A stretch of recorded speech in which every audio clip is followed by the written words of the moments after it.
What's up, everybody? This is your boy Ken, aka MrGentleman, your host of MrGentleman Like That Podcast, and this week's sponsorship is from Newsly. Newsly is a all-in-one audio super app for iOS and Android. It picks up web articles about the most trending topics on the web at any given moment and read them to you in a natural human voice. For the first time in ever on the internet, the entire web becomes listenable, all in one place.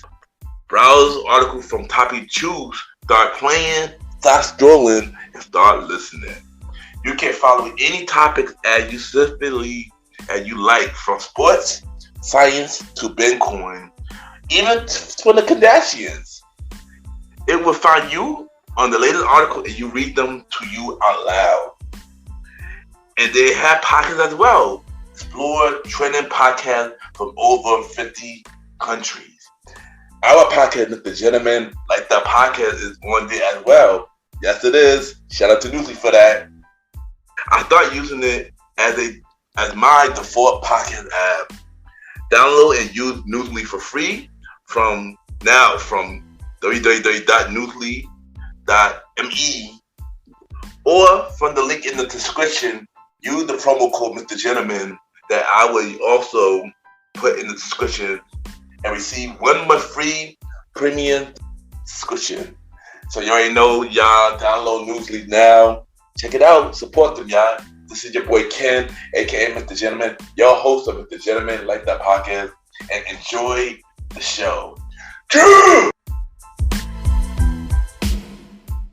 You are now listening to MrGentleman Like That Podcast presents the Old School Show with Ken, aka MrGentleman, and the star Roddy, where we talk anything old school. True.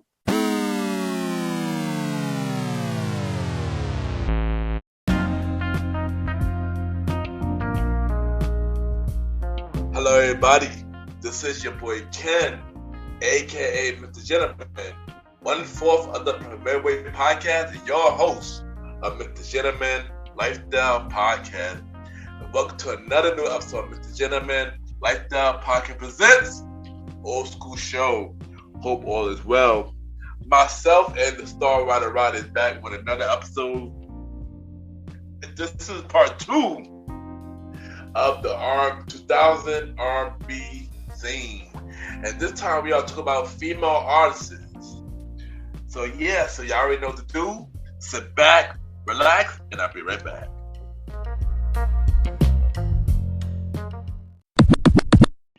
This is the star Roddy, and you are now listening to MrGentleman Lifestyle Podcast.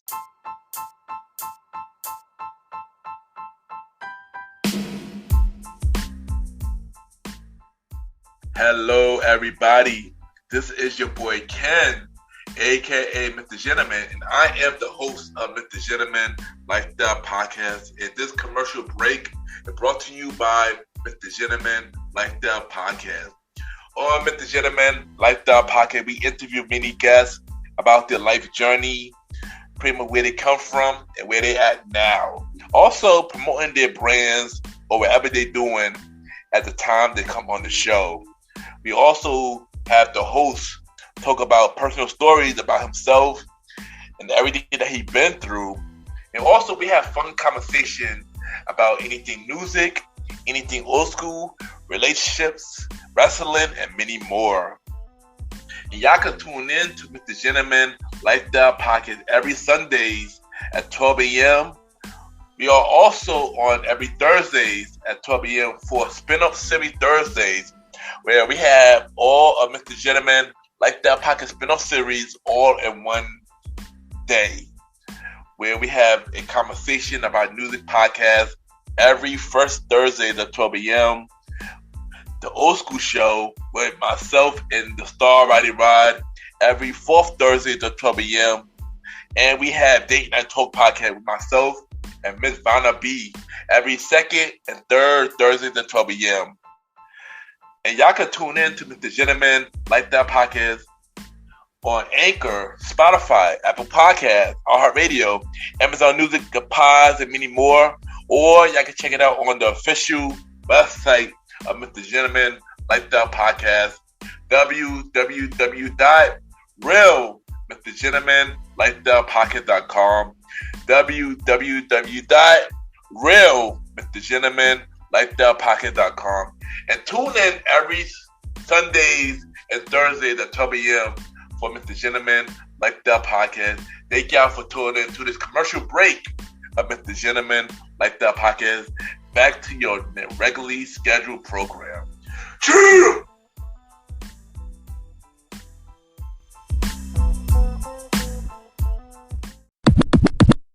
Hi, this is Penelope Rose, and I'm listening to Mr. Gentleman Lifestyle Podcast. Come and join me.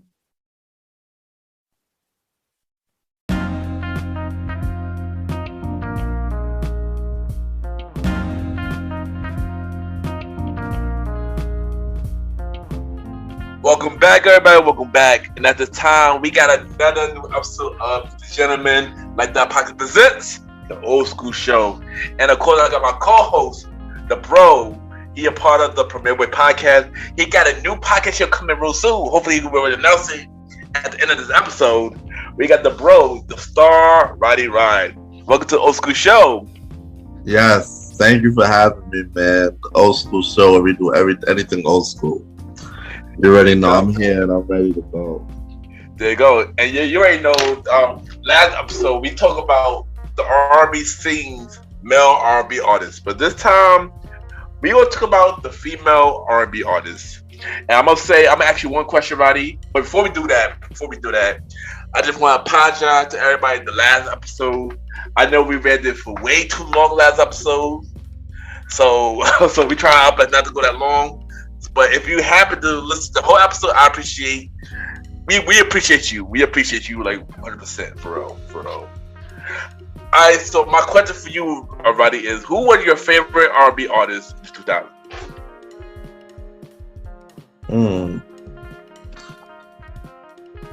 I don't know. Beyonce was killing it, and Mariah was sort of killing it.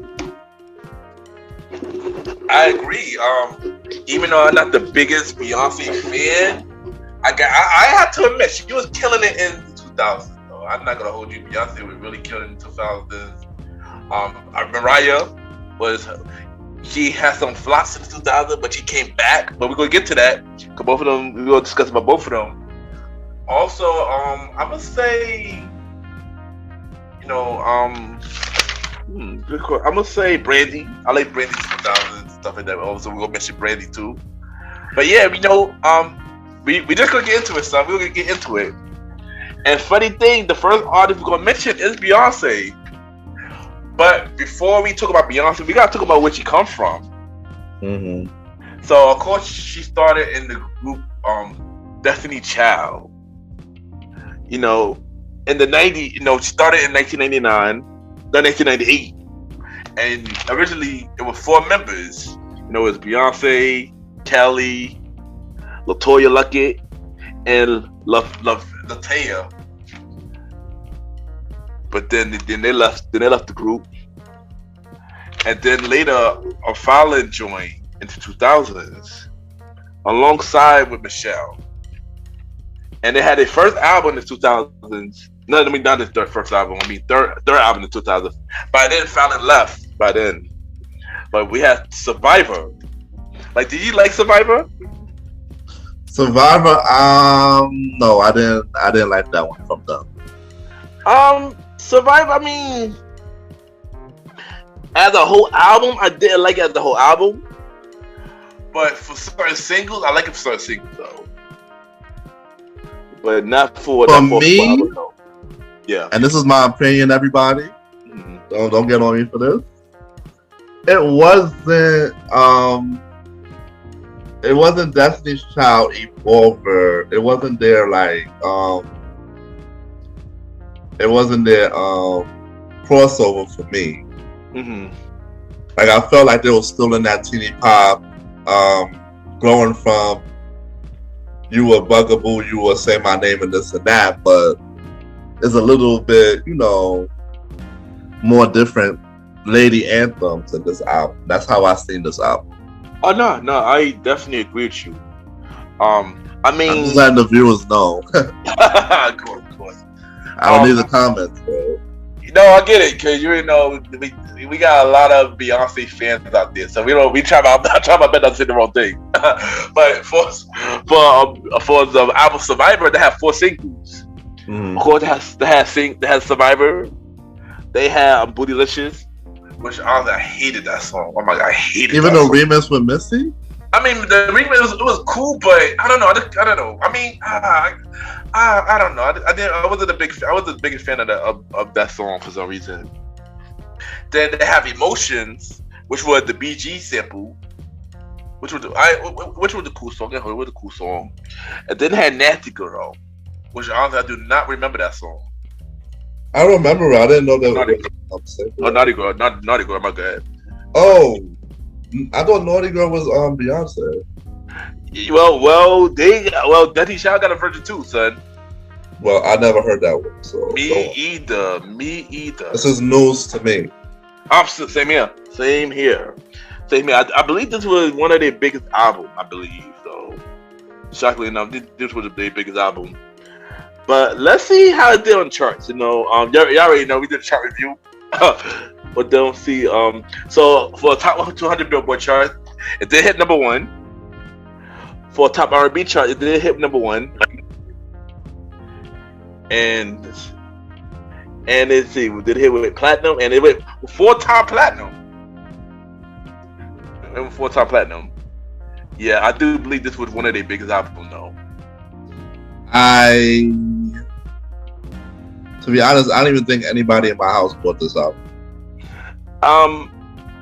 Not mine either, but you know they were kind of big though. I mean, yeah, I admit Destiny Child was actually big, even though I was a big fan of Destiny Child. But no, I'm not going to take that away. It was a big phenomenon, but yeah, I don't know if it was big as TLC phenomenon. But during this time, yeah. But I know Beyonce and Kelly went solo, but later they came back with another album for their 5th and final album called Destiny Fulfilled. How you feel about Destiny Fulfilled? I heard that album. That album was definitely my album.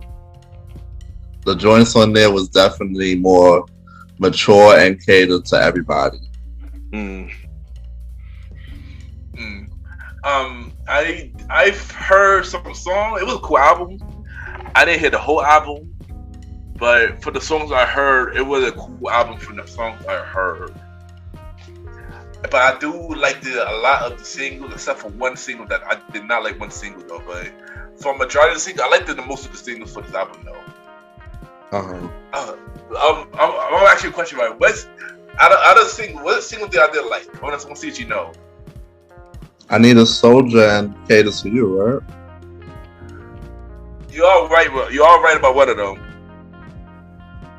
But let's see the singles. Let's see the singles. So the singles off this album was "Lose My Breath," "Soldier," "Girl," and "Cater to You." And yes, I did not like "Cater to You." I did not like. I got annoyed with that song. That's one of those songs that I heard way too much, and I just got annoyed with it. I get it. Yeah, I got annoyed with "Cater to You." But I was in a situation where I was around people that was in love with Cater to You, so I always heard it. Yeah, of course. But I love "Lose My Breath." I love "Soldier." "Soldier" was fire. "Soldier" was a fire song. And I love "Girl," especially because they did a sample. See, "Girl's a sample. So yeah. And I didn't find out until later. Not later, but like later in like 2012, I found out that it was a sample. But I thought, oh snap, wow! Because when I heard the original song, oh okay, wow, okay, got it. But yeah. Let's see how it did on charts. I don't want to spend too much time on Destiny Child because they're not really the main topic. But how they did on the charts? It has to be better than that one. So on the top 200 charts, this peak at number 2. Wow. Top R&B hip hop charts peak at number 1. and this album was 3-time platinum. Wow. Yeah. So now we're gonna get to the girl of the hour, the Queen Bee, everybody call her. Let's talk about Beyonce. And as we mentioned earlier, we were mentioning already that Beyonce was killing in the 2000s. I have to admit, she did kill in the 2000s. Yeah. But she had solo albums. She was doing movies already. She had Carmen. She did Austin Powers. She did The Fight Temptation, The Pink Panther, Dreamgirls, Cadillac Records, Session. Dang, she did like mad movies in the 2000s. Wow, really? Yeah, I knew she did. I didn't know she did that much movie in that time span. Right. Yeah. That's crazy. I ain't gonna hold you. But yeah, let's talk about Dangerous Love. How do you feel about the album itself? Oh, that album was great. The album was great. Her first album, she delivered. Her first solo album, she definitely delivered out the gate. And what was crazy was how when the BET Awards came out and she had Monique on stage with some backup dancers doing the Crazy in Love. Yeah, I know. I ain't gonna hold you, yo. This album was amazing. Like, out of every album Beyonce ever made, this probably was one of my favorite albums from Beyonce. I'm not gonna hold you. It was a dope debut album. The singles that came out was really dope. I like the Dangerous Love as the whole. This was a fire album. So let's talk about the singles. So the single we had, of course, is "Crazy in Love" with Jay-Z, "Baby Boy" with Sean Paul, "Me, Myself, and I," "Naughty Girl" with of course later it had Lil Flip in the remix, and I forgot who else. Somebody else was in the remix too later on, but I cannot remember. And "The Closer I Get to You" featured Luther Vandross. But that single never had a video. Not that I. So "Dangerously in Love" was never a single. I guess not. But it's crazy because that did play it on the radio a lot. Though. No, I'm saying I heard that on the radio. I guess it was a single. I guess it was a radio hit. I guess it was a radio hit. I don't think it was a single. But now since we're on the actual artist that we're gonna talk about, what was your favorite song of Dangerous Love? Yeah, man, "Crazy in Love," "Baby Boy," and "Dangerously in Love" somewhat. Yeah. Oh no, not even. Was "Me, Myself, and I" on this album? Yeah. That was the third single. That was the other single. For me, Myself, and I, "Be With You," "Speechless." Oh my God, I love "Speechless," man. That was an amazing song. And "Dangerous in Love." I love "Dangerous in Love" too. That was a fire song too. Beyonce, I ain't gonna hold you. She did her thing on that song. I'm not gonna lie, Beyonce did that. Nah, she did her thing on this album. Like, this album was amazing, man. Like, for real. Shout out to Beyonce on this first album. I'm not gonna hold you. This was an amazing album, man. This is probably the most flowers I'm ever gonna give Beyonce. So drink it in, y'all. Drink it in. So on the Billboard charts, of course, they peak at number 1 for top 200 Billboard charts. They peak at number 1 for top R&B and hip hop albums, and this went 6-time platinum. We gotta admit, "The Dangerous Love" was an amazing album. All right, next we got is B-Day. How you feel about B-Day? B-Day, wasn't my favorite. B-Day was cool. I like the B-Day. Okay. Yeah, I like the B-Day. It wasn't my favorite Beyonce album, but it wasn't a bad album either. Actually, I liked a lot of songs on B-Day as well. B-Day was a cool album. Singles on B-Day. They had Beyonce. They had 6 singles on B-Day. They had "Deja Vu" with Jay-Z, "Ring the Alarm," "Irreplaceable," which was a really dope song. "Beautiful Lie" with Shakira, "Get Me Body," and "Green Light." Yeah. So, what was your favorite song off on B-Day? Well, "Irreplaceable," of course. Yeah. And of course, "Upgrade You" was a good one too. Yeah, it's weird because Upgrade You, like they didn't say Upgrade You was a single, but Upgrade You was a single. I'm pretty sure that was a single. It had to be on everything. I'm confused about that, but no, we had a video on everything. What do you mean? Yeah. Why isn't it shown as a single? Wikipedia, I get their facts straight then, because you were there. You were around this time, so you know that. Yeah. It's definitely what I'm shocked. I look at the list like, why Upgrade You not on here? Yeah, we know that. We know Upgrade You was a single. Upgrade You was definitely a single, but my favorite Ultimate album was Irreplaceable, Upgrade You, Welcome to Hollywood, and Deja Vu. Yeah, and also they had listed on this album too. You know, when she did Dreamgirls. So this that was like, this was B-Day was a cool album too. B-Day actually was a cool album. I actually could say that B-Day was a cool album. Alright, so on the Billboard charts, of course, they went to number 1 for top 200 Billboard charts. They went to number 1 for top R&B and hip hop charts, and this was 5-time platinum. This was 5-time platinum. Yes. As a follow-up album, it did okay still. It still held its weight. Yeah, it did. Yeah, it's cool. It's cool. So the next album we got is I Am, Sasha Fierce. Oh gosh. How you feel about this album? I hated it. The singles were more girl-centric to me. Yeah, I do agree with you. This wasn't my favorite album. The singles was okay. I liked a couple of songs on this album, but this wasn't my favorite Beyonce album. I think this was the time I started to kind of go up and down when it comes to Beyonce start from this album. But G. Louise, this album had 9 singles. 9? 9 singles, yes. I think also because this album was also like a deluxe edition too. So, well, this is an album that was re-released. This album came out first. This album came out and then it came with another version of it later. Deluxe, okay. Yeah, deluxe, yeah.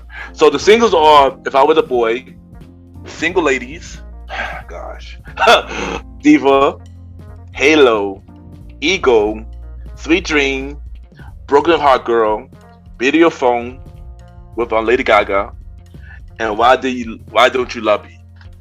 So, do you have a favorite song off this album? "Ego," but the one with Kanye. I agree, yo. Ego as well, especially the remix with Kanye. Kanye killed that remix, though. Kanye really killed that remix. Halo's okay. Halo's okay, but you know, I got tired of it later. And I guess if I was a boy, I guess that's song too. Like I said, this wasn't my favorite Beyonce album, but yeah. But let's see how she did on the charts. Let's see how this album did on the charts, though. So the stacks on the charts, and so of course this album they went to number 1 on top 200 Billboard charts. The album went to number 1 for top R&B hip hop charts as well, and this album was 6-time platinum. And you know, also Kelly and Michelle both had solo albums as well. You know, during this time as well, but. Yeah, but you know, we ain't gonna get to that at the moment. But next artist we'll get to, who is about to be performing in the Super Bowl and also is an Oscar-nominated artist, Rihanna. Oh my gosh! How you feel about Rihanna in 2000? She was hailed like the second and third queen of the 2000s. I already mentioned that Beyonce was killing as a female, Mariah. Rihanna was up there as well.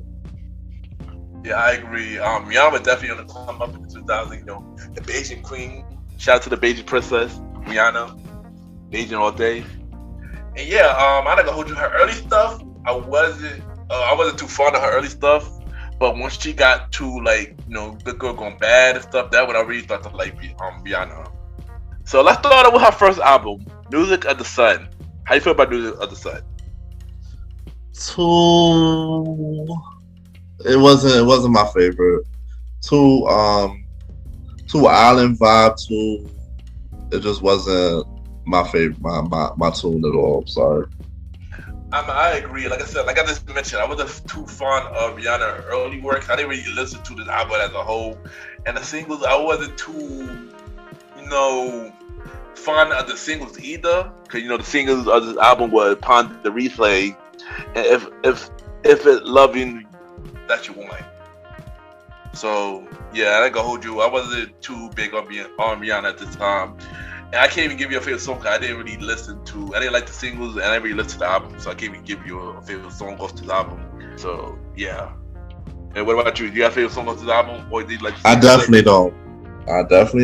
Okay, so let's see how Rihanna did. Yeah. Sorry, Rihanna. First album, yeah. But let's see how she did though. So on the charts, she peaked at number 10 on the top 200 charts. Ooh. And at top R&B and hip hop charts, she peaked at number 6. This wasn't a home run for her. Yeah, but she did with platinum on her first album though. So she did. Yeah, she went one-time platinum. Yeah, one-time platinum. So next album was A Girl Like Me. And what can you say about this album? I don't know. It's just this one wasn't hitting for me either. It was a more her going into the R&B realm, but the singles just wasn't hitting. I didn't listen to the album like that either. It was too. I don't know. I feel like I said I wasn't feeling the music Rihanna. This wasn't it for me. But and I'll tell you when you get later which one was. Yeah, but I would have to say one single kind of made me hopeful though of Rihanna though. Which one was that? Unfaithful. Oh. Unfaithful. Yeah, it was a little hopeful, but it wasn't enough to really drive me in. Grab you. Yeah. So for the single for this album was SOS, which was one single I could not really get into at all. I can't even stand it when it comes on still. Me either. Unfaithful. Revive was okay, but it was it still wasn't enough to grab. Yeah, and break it off. I don't even remember Break It Off. So clearly you don't have a favorite song to the album, right? Nah. For me, it was just Unfaithful, and that was really it. Unfaithful, that was really it. But yeah. So let's talk about how she did, how the charts and stuff. So the chart, she went to number 5 of top 200 charts for R&B, U.S. R&B, hip hop and R&B chart. She went to number 2, and this album she went 2-time platinum. Wow, it still did reasonable. Yeah, it still did reasonable. It just of course she was on the Def Jam, so she was through killing it. She was through okay. And mind you, at this time, Jay-Z was, I believe, the vice president of Def Jam at the time. I believe he was the president at the time. Yeah, he was the president at the time. Because that when Neo came out and Jeezy and all of them had their stuff on Def Jam, and Jay-Z was the president at the time. So Rihanna was in good hands. But this next album, though, this is where I definitely became a Rihanna fan. This next album, Good Girl Gone Bad. Oh my gosh, how you feel about Good Girl Gone Bad? I heard the whole album, solid album front to back. The producers, the writers, everybody put their foot in it. Everybody that was involved in this particular album put their foot in it. Now this album is really dope, man. I really like this album. Almost every song I like on this album. I know one song I did not like on this album, which was one of the singles. But they did their thing with this album. This album was definitely one of my favorite Rihanna albums. She killed this album. So, Roddy, do you know what single that I didn't like on this album? Was it Shut Up and Drive? Because I didn't like that one. Nah, it wasn't that. So let me say the singles quick. I'm saying the singles quick. So the singles on this album was Umbrella with Jay-Z, Shut Up and Drive, Hate That I Love You with Neo, Please Don't Stop the Music, and Rehab with Justin Timberlake. And by the way, Please Don't Stop the Music was the single that I didn't like. If it plays in the club, I'll still jam to it. I mean, of course. It may of course gonna jam to it, but as of me listening to it on a regular, I just couldn't do it. I just couldn't do it. I didn't like that single for some reason. I don't know why. But overall, the album was dope though. Like, besides that, the album was really dope, man. What was your favorite song off the album, Roddy? Man, Umbrella, Hate That I Love You. There's so many. Sell Me Candy, Rehab. I tell you, I think then my least like single was the Push Up On Me and Breaking Dishes, but everything else I didn't skip. For me, it's the opposite for me. Of course, Umbrella, I'm Breaking Dishes, Shut Up and Drive, Hate That I Love You, Sell Me Candy, Let Me Get That, Rehab, Question Is If They're Bad, Good Girl Gone Bad. But one thing though, shout out to The Dream, because The Dream, on this album. Shout out to Timbaland on the Rehab. But The Dream but The Dream though, The Dream killed it. Well, every song that he been on, Breaking Dishes, Sell Me Candy, Let Me Get That, he killed it. I tell you, man. So you listened to this album front to back? Yes, I did. I think my sister actually had this album actually, so that's how I listened to it.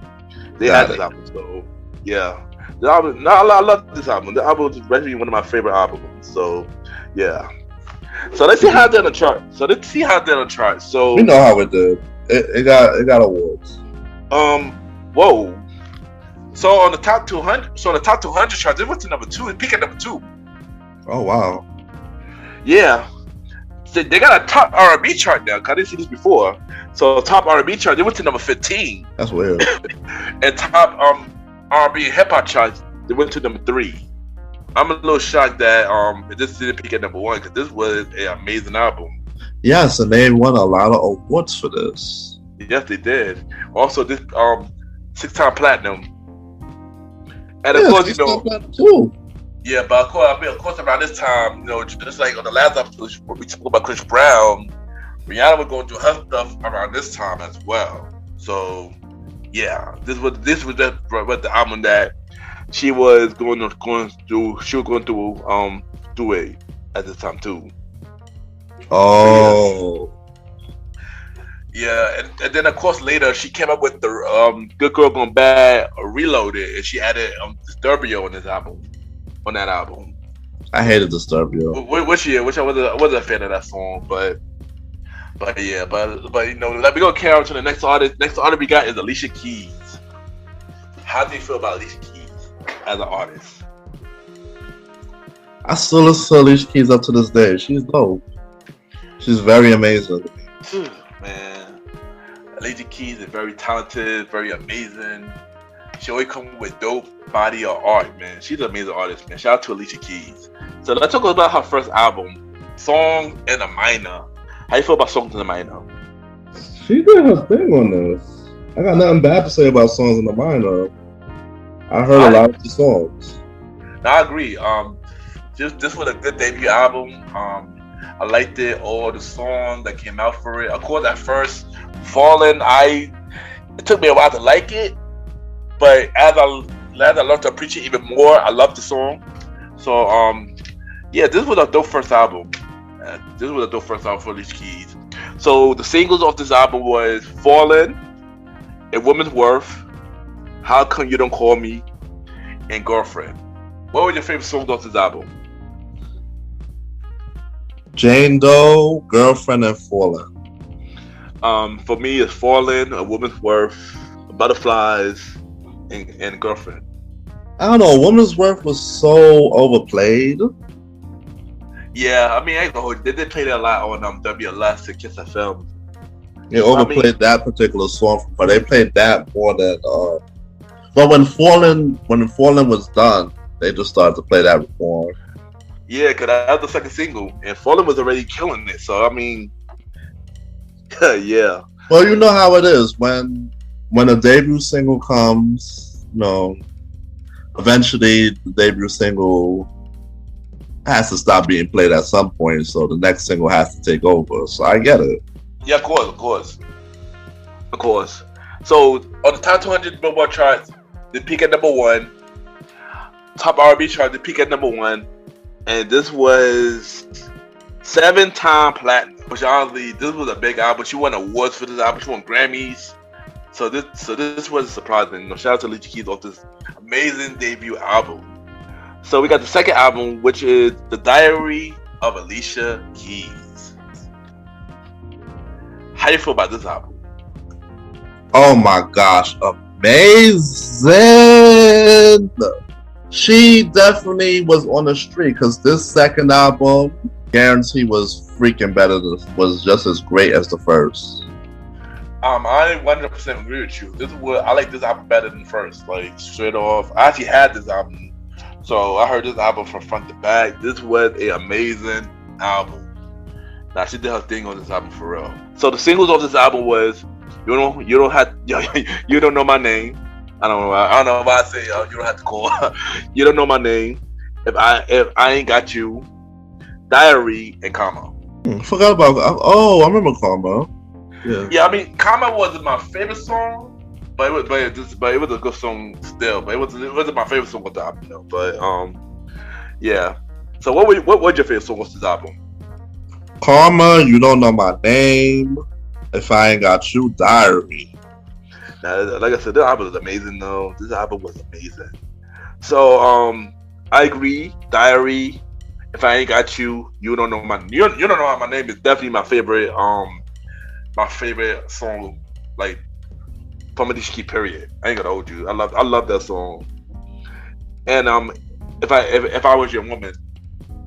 And one thing I got shout out to Kanye West, man, for producing the You Don't Know My Name, cause Jeez Louise, man, that was an amazing song. And later, You Don't Know My Name was a sample of Lil Wayne and Babyface Comfortable. So yeah.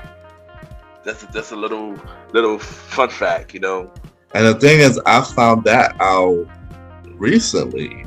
Oh wow! Because I never thought of that. It never crossed my mind.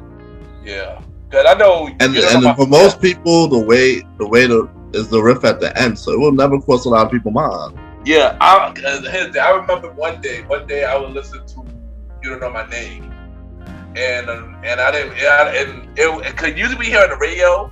You don't hear it to the ending. So when I heard on the album version, I heard You Don't Know My Name to the ending. They heard the.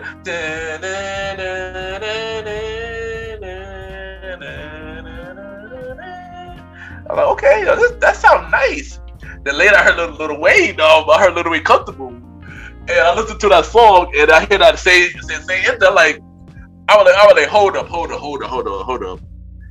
Did Kanye West the sample You Don't Know My Name Uncomfortable? so when I heard that, like it was just like a lot of people wouldn't. Yeah, a lot of people not know that. It blew my mind.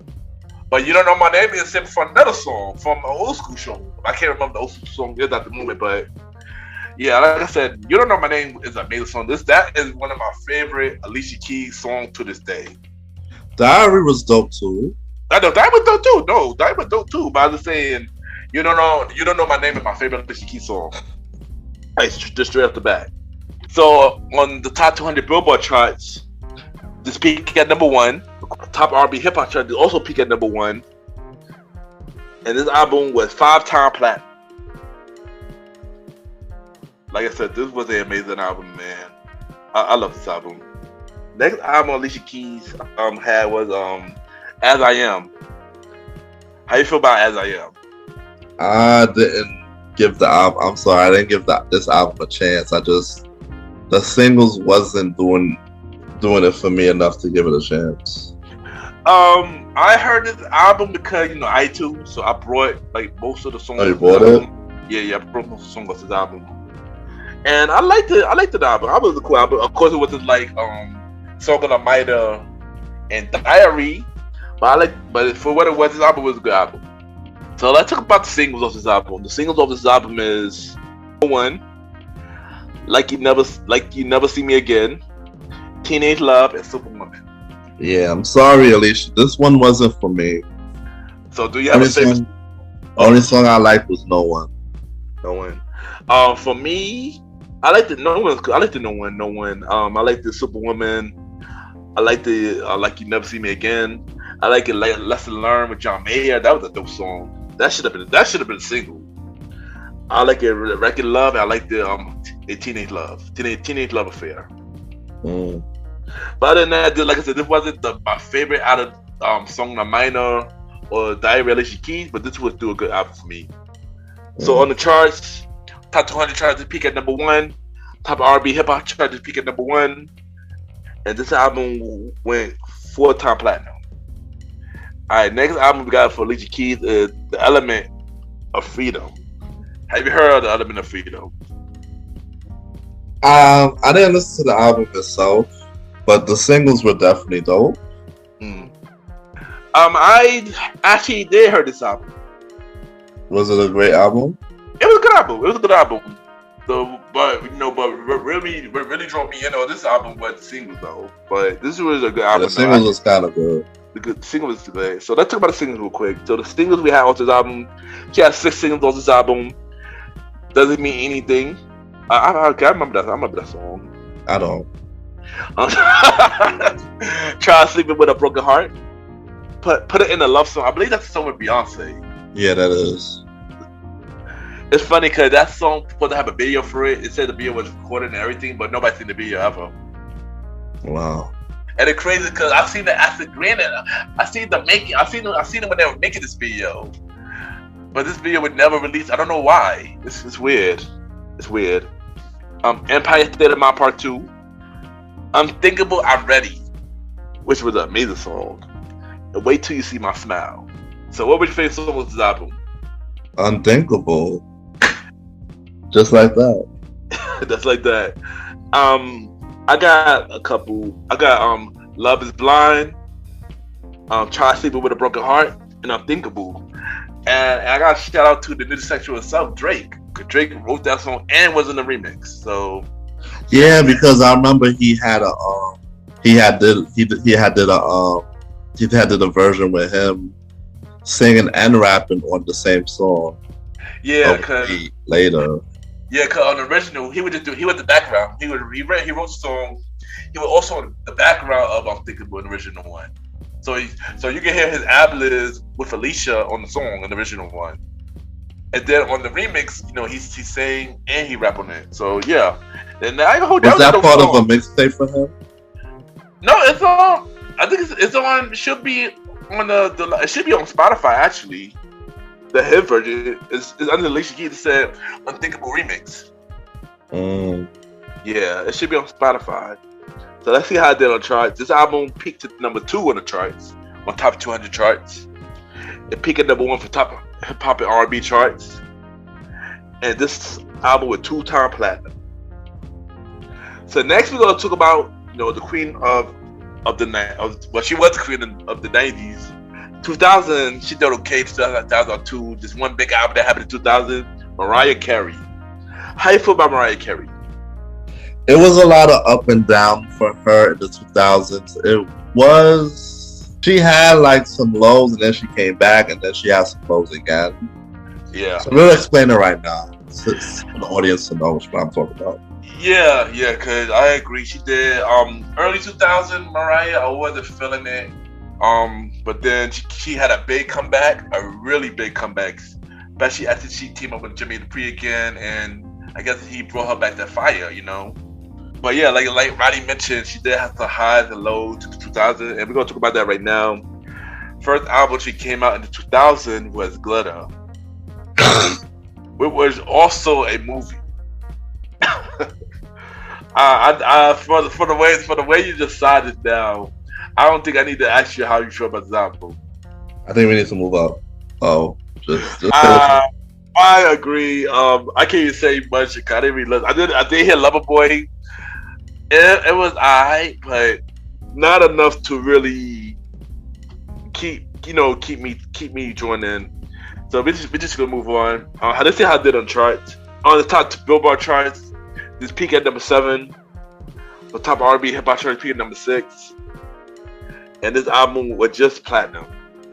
Not even more than once, y'all. No, it's only one time platinum.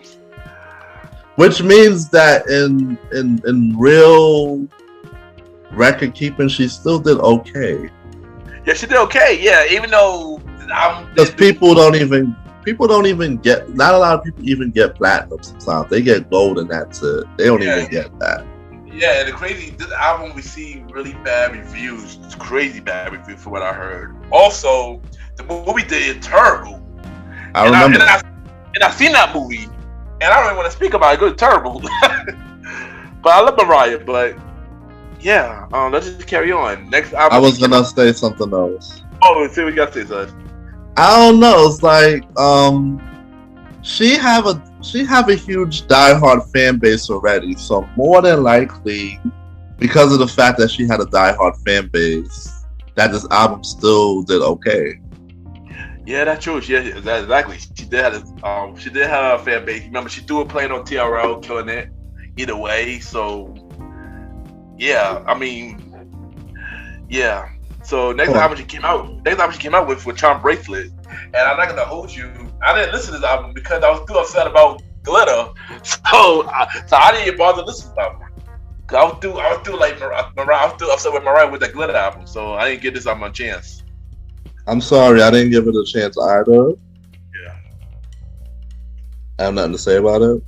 Yeah, me either. I love it. The singles was "Through the Rain," "Boy I Need You," which were featured Cameron, and "Bring It On" the Heartbeat. And I can't even say what my favorite song was this album because I didn't listen to this album. So we're gonna carry on and see how it did on the charts. So on the charts, this peaked at number 3 on top 200 Billboard charts. Top R&B hip hop charts peaked at number 2, and this album was just platinum. Damn, this did horrible for her too. Even though platinum is good for as a whole, for Mariah, this is not good for Mariah though. You know, they're not good for Mariah though. Not when you have a bunch of albums in the freaking 90s that's doing 5, 6, and 7 times platinum. But we'll talk about this next album. But this next album though was her big comeback album, the Emancipation of Mimi. Woo! How you feel about the Emancipation of Mimi? Nah, she did her thing on this album. Jermaine Dupri did most of the album, and whoever else that I don't know was producing and wrote it. Yeah, she did her thing. Nah, she really did do her thing on this album. It made me even take a peek and listen. This was a pretty dope album.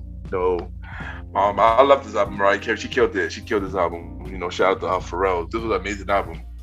So let's talk about the singles of this album. So the singles of this album, she had 6 singles of this album.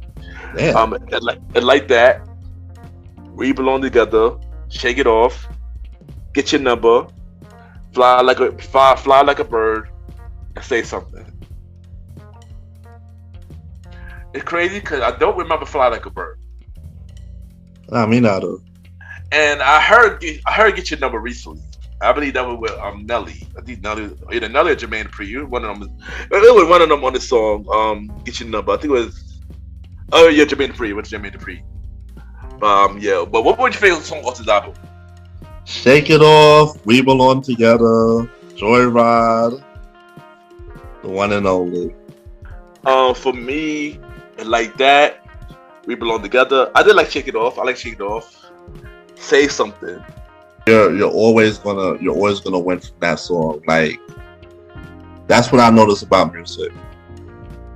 Yeah, I agree. So We Belong Together, everybody related to it because it makes you feel good. Like Wedding Song, it gave you the same feeling as a Brian McKnight Wedding Song. Like, it was just one of those songs. It was, it's so soulful. It's so. I felt that song. Man. I felt that song. Right, she killed it. I felt that song for real. And on the charts, this is not surprising. Peaked at number 1, top 200 Billboard charts, top R&B hip hop charts, peaked at number 1. And Ryan, let's take it again. How many top platinum the album was? Was it 8? I'm gonna say 7. And I have my eye closed. I ain't looking at the final sheet yet. So let's see how let's see if one of us right. And this was 7-time platinum. Damn. Yeah, this was an amazing album, man. This was an amazing album. Nah, this was definitely her comeback. It was. This made up for the last 2 albums. Exactly. Flopped really bad. Exactly. Yeah, this made everybody forgive her. Yeah. All the other, like We Belong Together was a single and a remix, but then all the other singles that came after held up the album too. It did. Like, yeah. Thank you, Jermaine Dupri, for making another masterpiece. Masterpiece of Mimi 2. How you feel about this part 2? I didn't like it. I mean, I liked some songs off it, but it wasn't like how I felt about part 1. It wasn't a bad album.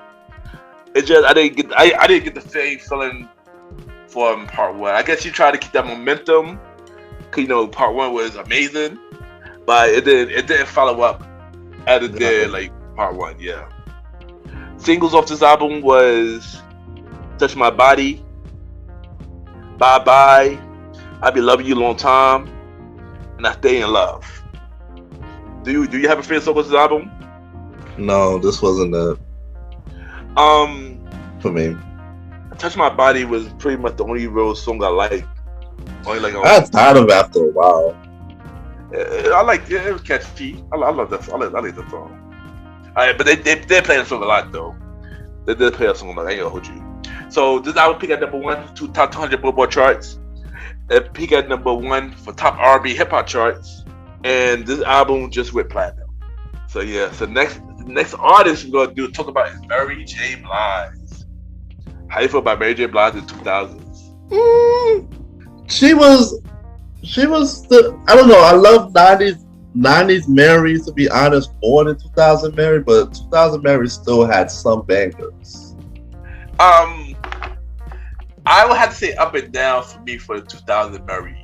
Like, I would say early 2000 Mary was really dope, but late 2000 Mary was alright, but she do come out with bangers though.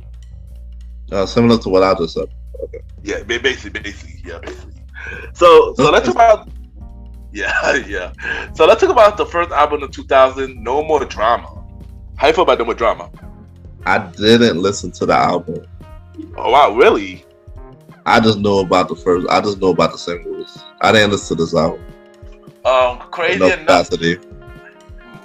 enough, I had this album. And how was it as a whole? It was a good album as a whole. This was just like Mariah. This was a comeback album for Mary. So, and plus around this time she changed her life already. So she changed her life completely. She more positive. I believe she probably about to get married. Well, at the time this was a good thing. At the time this was a good thing, because we know what happened later. But but this album as a whole was a really dope album. I really liked this album as a whole. So the singles of this album was, of course, "Family Affair," which was her comeback album, "No More Drama," "Dance for Me," and "Rainy Days" with Ja Rule, which that was a deluxe edition song. Mm-hmm. So I know you can't say your favorite song unless did you like the singles of this album? I like the "Family Affair" and "Rainy Days," and I could deal with "No More Drama" every now and then, but that's it. I know for me, "No More Drama," "Rainy Days," and I believe it's one more song, but it's been a long time since I heard this album. I want to say "Beautiful Day." It was a long time since I heard this album, but this was a good album when I heard it, like a long time ago. So in the top 200 Billboard charts, peak at number 2 on top 200 Billboard charts, and peak at number 1 for top R&B hip hop charts. And this was a home run for her. Yeah, it was. It's 3-time platinum. This was Mary's comeback album. So the next album she had was "Love and Life." How you feel about "Love and Life"? I hated it.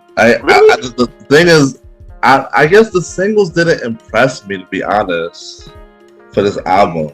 I'm just being honest. The singles didn't impress me, so I didn't bother to even stream it. I didn't hear this album until later, but I heard all the singles of this album. I did like some of the singles. I didn't like all the singles though. I like some of the singles. So the singles of this album were "Love at First Sight" with Method Man. Mm-hmm. Ooh. But later 50 Cent did a remix to "Ooh." Not Today with Eve, with Feature Eve. Whenever I Say Your Name, and It's a Wrap.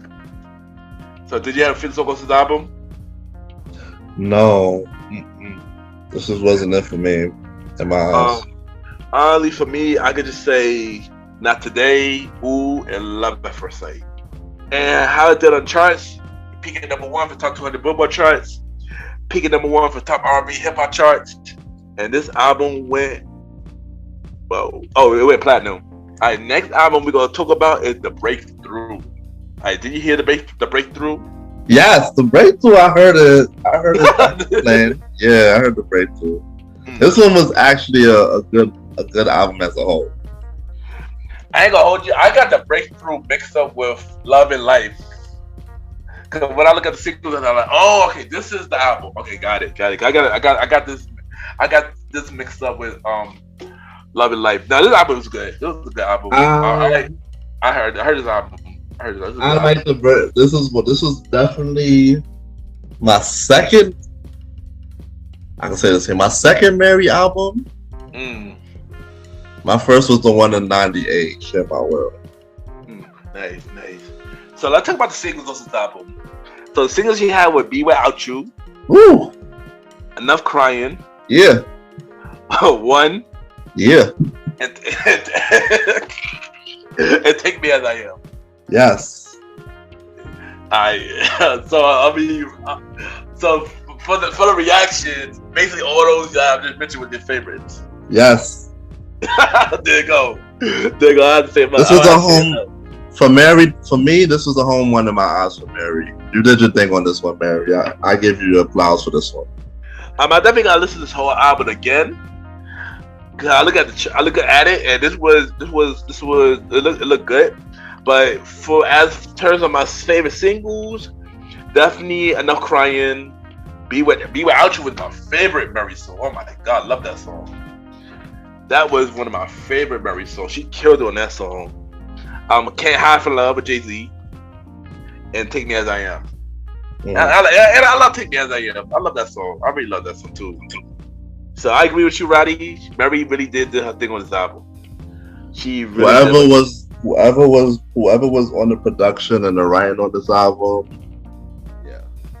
Oh yeah. Also the song with my favorite Sadiq, I Found My Everything. That was another song I like too. I gotta add that in there too. And they did a remix for Hated or Love It. I think it was on this album. I think it. Oh yeah. MJB, the MVP. Yeah. It was that. Yeah. I remember that song too. This was a good album. This was a good album for Murray. It was a good one. Yeah, bro. Go on. Yeah, so let's talk about the charts. You already know this peak at number 1 for top 200 Billboard charts. Peak at number 1 for top R&B hip hop charts. This was 3-time platinum. But this was a really dope album. Go Mary. This was a very dope one. This was a really dope album. And next we got Growing Pains. And to the point, this Mary was really happy on this album. So how you feel about Growing Pains? I didn't get this album a chance. I didn't get this album a listen. How did you listen to it? At the time I didn't listen to it. I listened to the album later down the line. How was the album as a whole? It was alright. It was an okay album. It was an okay album as a whole. So the singles of this album were Just Fine, which I have mixed feelings about the song. I don't know. I guess it was also that I got annoyed with. Just Fine. I heard it so much. Yeah, I just got annoyed with it. I mean, I didn't hate it. I just got annoyed with it. Work That and Stay Down. And Stay Down with Usher. Stay down. Shake down. Oh, shake. Just stay down. Yeah. Oh, she had a shake down too. Yeah. Cause it do got a song called Stay Down in this album and a song called Shake Down. Yeah. So the song that was a single off this album was Stay Down. Yeah, I remember Stay Down. Yeah. So what were your favorite songs off this album? I didn't listen to the album and the singles. I mean, Just Fine I could say, but I don't know. I won't listen to Just Fine these days. So. Yeah. Honestly, my favorite song was this album. It wasn't even a single. It was one of the album cuts called To the Morning, and that was a Neptune production. I like Pharrell killed that song with the production that So this album peaked at number 1 on the top 200 Billboard charts. Album peaked at number 1 for top R&B hip hop charts, and this album was platinum. Yeah, and next album we got is Stronger with Each Tear. Did you hear this album? I definitely did not. This album had a lot of singles though. I heard the singles of this album. I didn't hear the album itself. But yeah, let's talk about the singles real quick. The singles is The One, which was with Drake. Stronger, which was originally written for Chris Brown originally. Wow. Carrie Hilton wrote the song. It was originally for Chris Brown. I heard a version of Chris Brown a long time ago. But I guess instead, Mary got it. Mary got the song instead. Then another song called I Am. Then another song called Each Tear. And then we got Hello. I believe that was with Trey Songz. Yeah. We got Hello and Trey Songz, yeah. What was your favorite song on this album if you have one? This one had The One, right? Yeah, the Drake, yeah. That was the only song. I agree with you. The One was one of them. I believe I'm Stronger. I liked it Stronger, and I liked it In the Morning. Yeah. So this album peaked at number 2, top 200 Billboard charts. Peaked at number 1 for top R&B hip hop charts, and this album went gold. So this next artist we're going to talk about is Ashanti. So let's talk about the first album, Self-Titled. How do you feel about Self-Titled? It was an okay breakthrough album. It was okay. I didn't really warm up to Ashanti as yet. What about you? I agree. I actually hold you when this album came out. Let me rewind it real quick. So Ashanti first came out on Always on Time. Well, from what we know, was Always on Time. I heard she was behind the scene writing J-Lo hits, and they were using Ashanti voice on J-Lo track. But we will get to that for another story for another time. then she was on Always on Time with Ja Rule, and then she came with her solo album. This first album, I mean, as a whole, was a good album, but it's one of the albums I got annoyed with though. Okay, too many people are playing it. Too many people are playing it. To the point that I couldn't really enjoy it, because too much people playing it.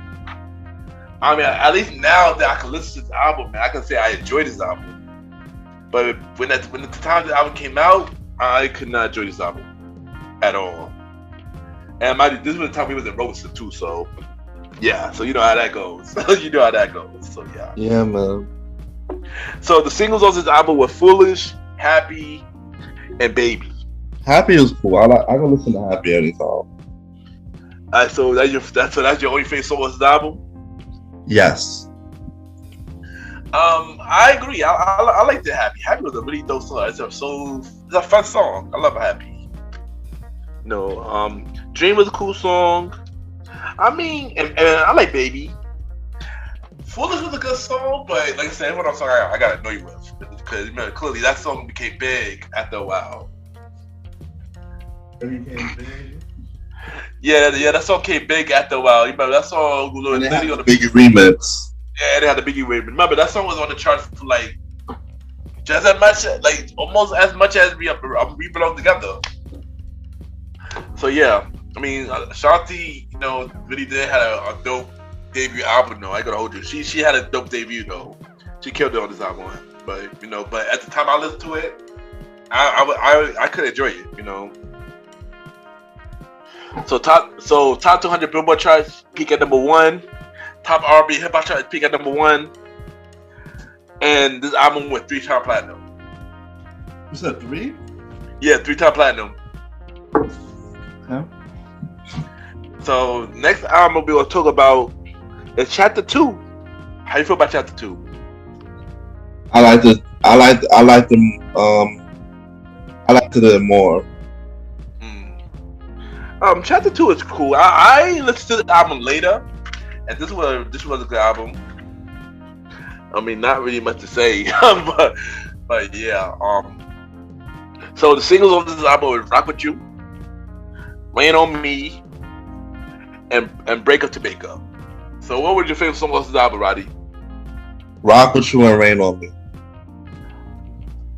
I would have to say "Rock with You" and "Make Up the Breakup." "Break Up the Makeup." I didn't like "Break Up to Break."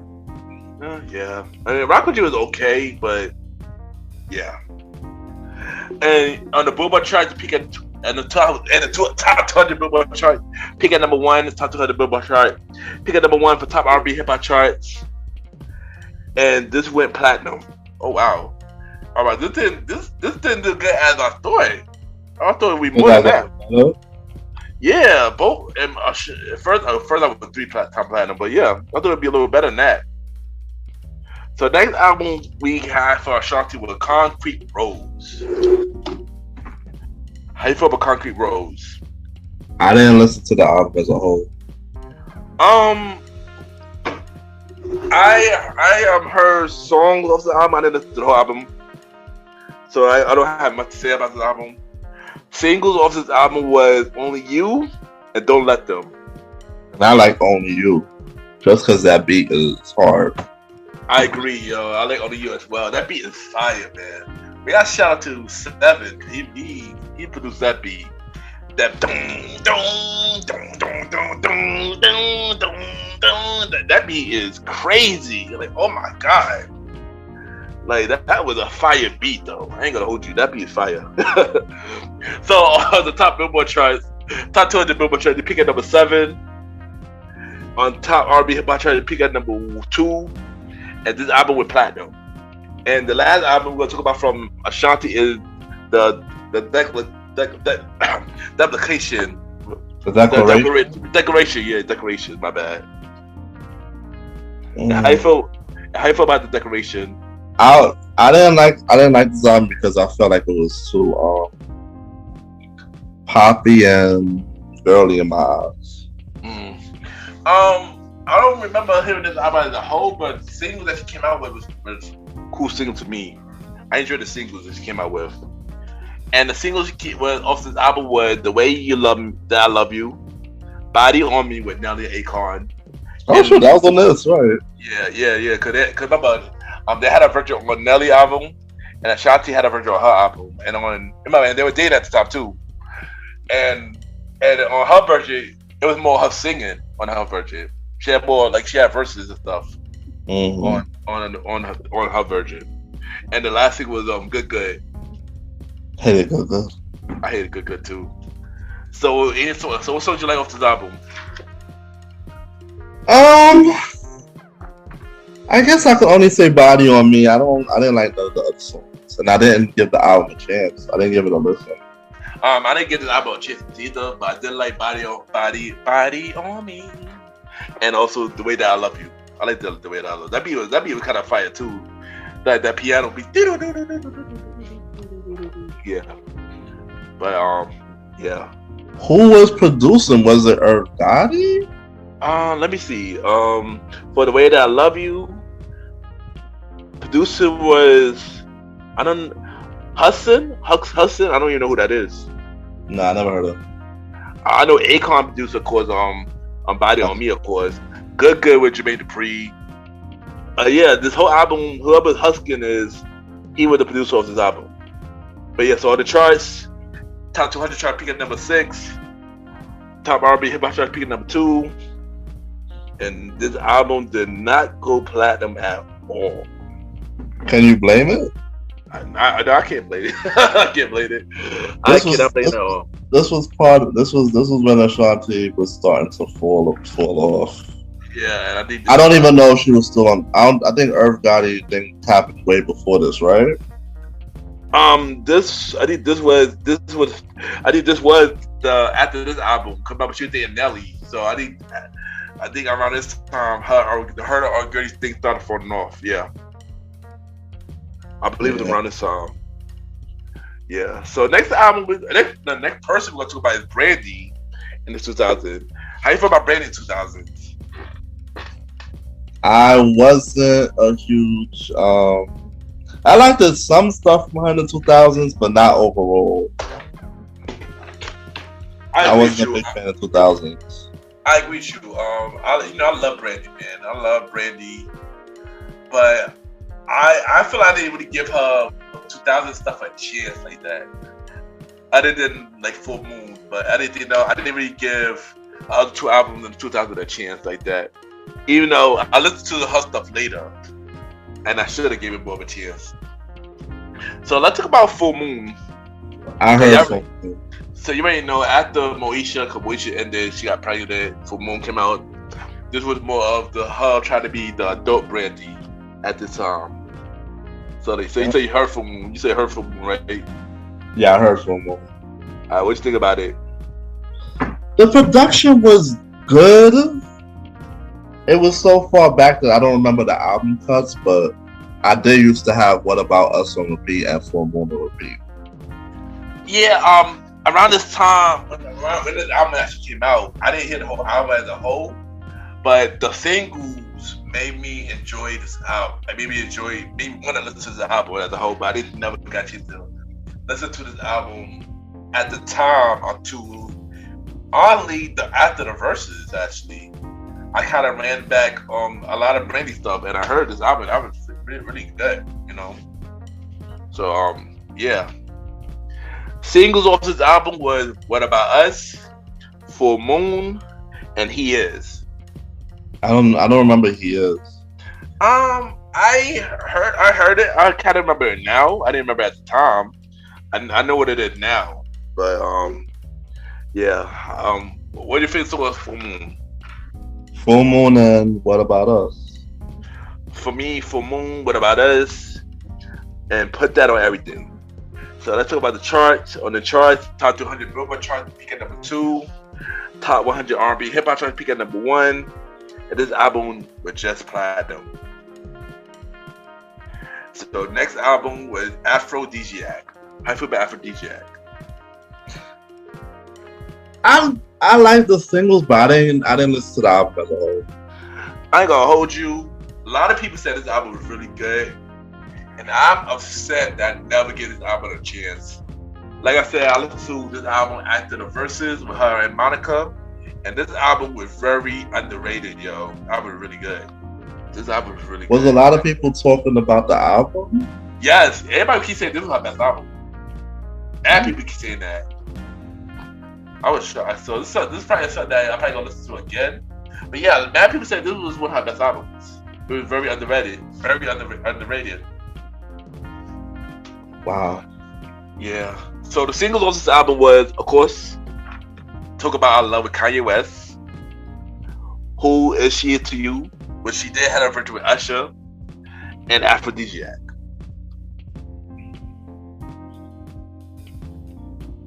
So what were your favorite songs on this album?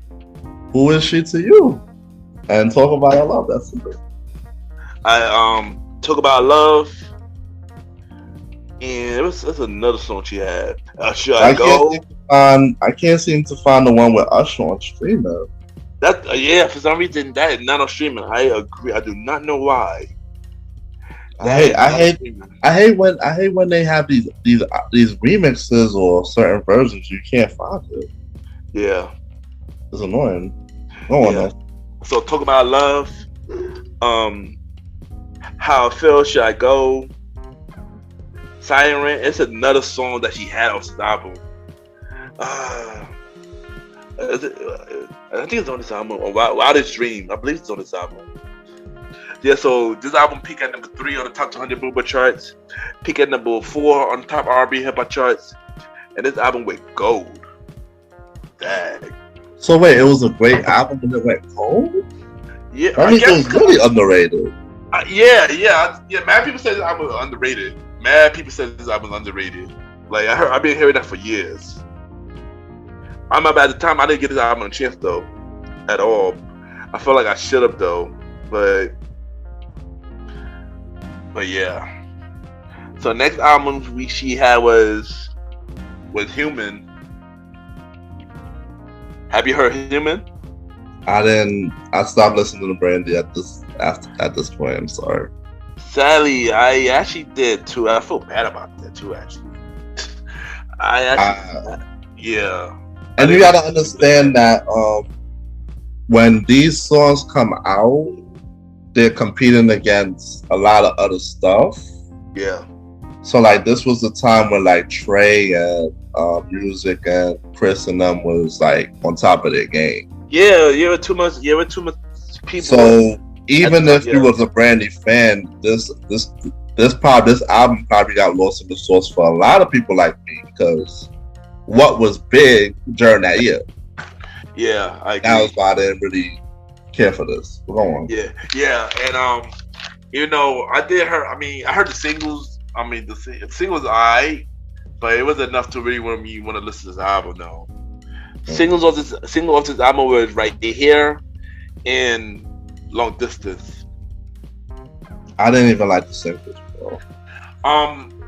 Right Here, I couldn't get into Right Here like that. I did like the Long Distance, but other than that, yeah. And the backtrack, yes. Remember the song I didn't mention, The Wild Dream? That was on the last album. I don't know why it wasn't listed, but that song was on the last album. I don't know, Wikipedia. I gotta get your facts together, man, for real. Cause y'all gotta be out here bugging. So on the Billboard charts, Louise, the peak at number 15 on the Billboard charts. So you do remember what I just said? Like during this, she didn't have a fighting chance, because this was the peak of Trey, Chris, Nicki. There's a lot of people that was hot that year. A lot of people, yeah. She didn't have a fight. I'm sorry. It would have been if it would have came out during the time that all these hot people wasn't on top of their game, she would have had chance. Go on. No, I agree. And the peak at number 15 on number 5 on top R&B hip hop charts. This album would not platinum or anything. And I think the hip hop stations didn't stop playing her around this time, right? Yeah, they did. And also, remember around this time, she had a car crash around that time too. Oh, that was around this. Oh, yeah, damn. This was around this time. Yeah, Brandy was going through it around this time too. So, yeah. This was not a good album for her at all, bro. And the timer was bad. Yeah, but good thing. Of course, she made a comeback eventually. You know, got on the game, and then had more album. They had a B7 album, which was really good. So she had a comeback. At least she had a comeback. So that's good. So yeah. Next, we're gonna talk about Toni Braxton. How you feel about Toni Braxton? Toni Braxton was better in the 90s. No, I agree with that. For some reason, I love Toni Braxton as a person, but I just couldn't get into her album like that in 2000s. Maybe a couple songs, but I just couldn't be like a big fan of Toni in 2000s for some reason. I feel like, to be honest, her label tried to make her so modern and to the ancient times that it didn't fit as well. If I'm saying it right, it didn't fit as well with the songs that she was doing. It didn't come off like she was being authentic. Yeah, I feel like she wouldn't be herself. I get it. Yeah, because the songs that she came out in 2000, it wasn't a bad song. It just didn't fit her. At least to me. It was like somebody else. It should have been given to somebody else, to be honest. I agree. I agree with you. I agree with you on that. But that's not saying that she didn't do her best, but it is what it is. No. I agree with you. But let's talk about Toni Braxton. So, the first album she had in 2000 was The Heat. How do you feel about The Heat? I didn't listen to the album, so I don't know. I didn't either, but let's talk about the singles she had. He Wasn't Man Enough. Oh, well, of course, y'all already know what that sample is now. Yeah. It was one of the hottest songs last year. Yeah. This was that song. This was the song. He Wasn't Man Enough. This was one of that song, yeah. Just Be a Man About It. Of Spanish Guitar, and Maybe. I couldn't get into none of these songs. Maybe He Wasn't Man Enough, but it was played so much that it got tiring after a while. Yeah. Because when you think about this album, that was her strongest single. It was, yeah. So what the radios, what people were perceived back in the day, listeners, your first single, if it's strong, if your second single and your third single don't try to match, the radio automatically gonna play the hit all the time. So that's what happens. Yeah. That's what happened with this album. Like the other singles wasn't coming up or matching. So I agree. They just kept running it back. They just kept running back. He wasn't playing enough, so they couldn't. I agree because I wasn't. Yeah, but I mean I agree because I wasn't feeling spinning guitar like that. I wasn't feeling just being man about it. I would have feeling maybe he was a man enough was probably the only song that was okay, but that wasn't even my favorite song either. So but it was a song. Yeah. It was a song that was dominating radio. It was, yeah, it was. And but like we mentioned, like as of 2022, maybe even 2023 now, Burna Boy got the biggest song off that sample. But Last Lies, because this is what that song was, Last Lies. So yeah, I mean, yeah. Shout out to Tony. On the Billboard charts, it's peaked at number 2 in the top 200 Billboard charts. Peaked at number 1 on top R&B hip hop charts. Woo! And this album with 2-time platinum. Oh wow! So it still did moderately good as an album. Yeah, it did moderately good. I'm shocked. Yeah, I'm real shocked because the singles was trash. Yeah, I wasn't feeling singles at all. So next album we're gonna talk about. We ain't gonna talk about the Christmas album. So we're gonna dive into the next album, which is More Than a Woman. What was the singles off of this? I don't remember that. She only had one single off this album, which was "Hit the Freeway," which was featured Loon. I said Zoom. Loon.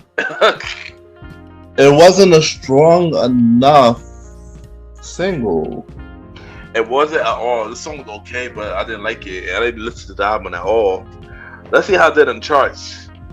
On the charts, this peaked at number 13, top 200 Billboard chart, peaked at number 5 in top R&B hip hop charts, and this album only went gold.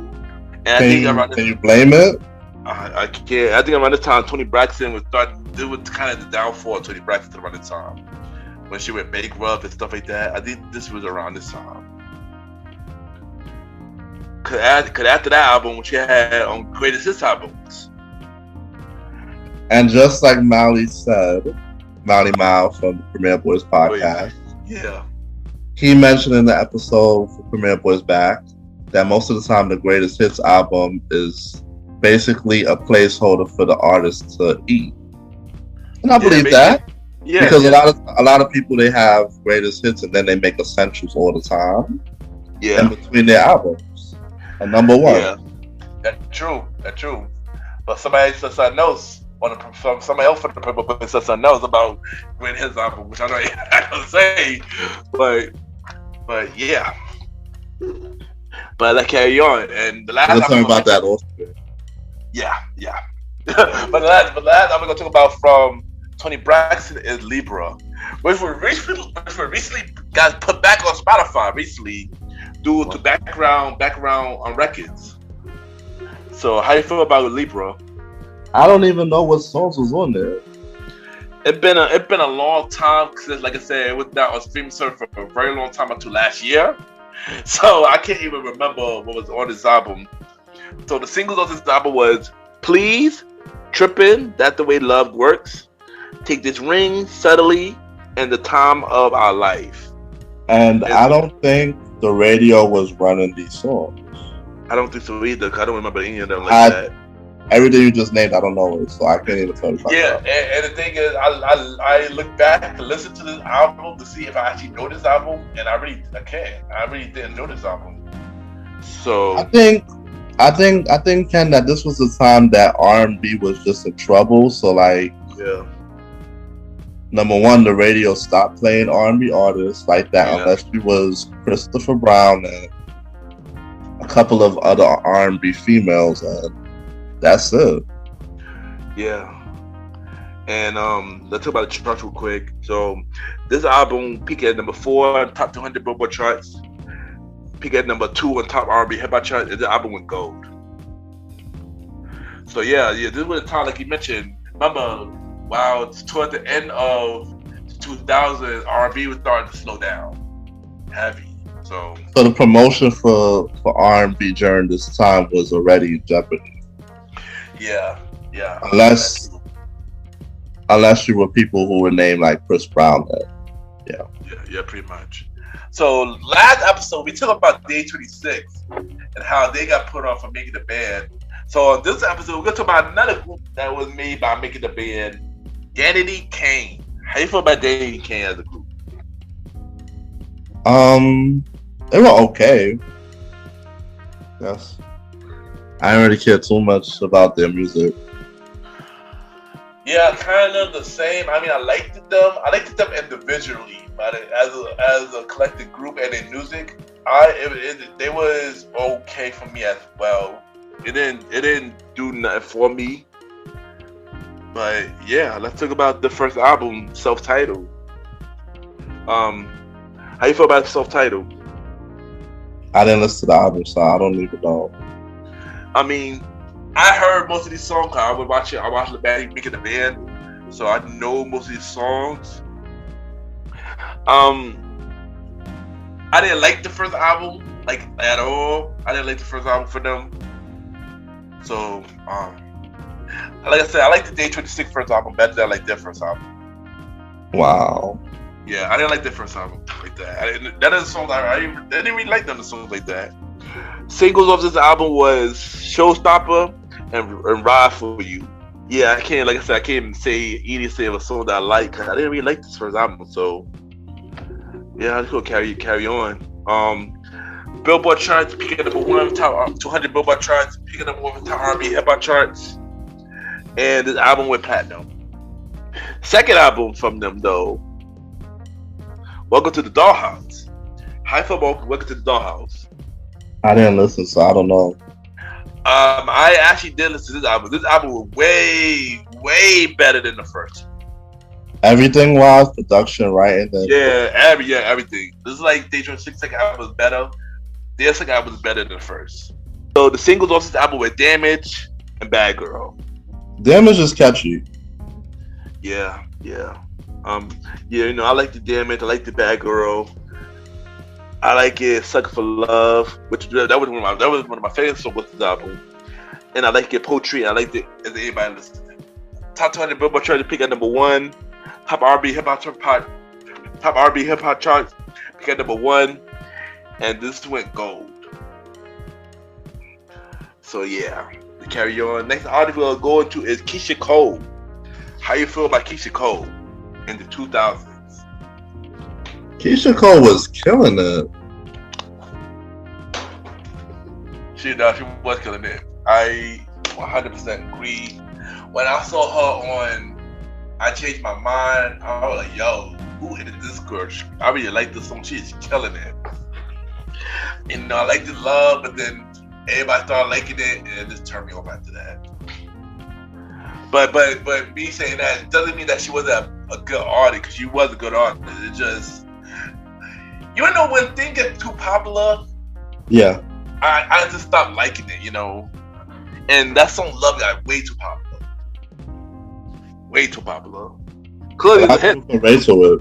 Yeah, I mean it's a hit. Clearly it's a hit, but it's just, yeah, it's just me. It's just me.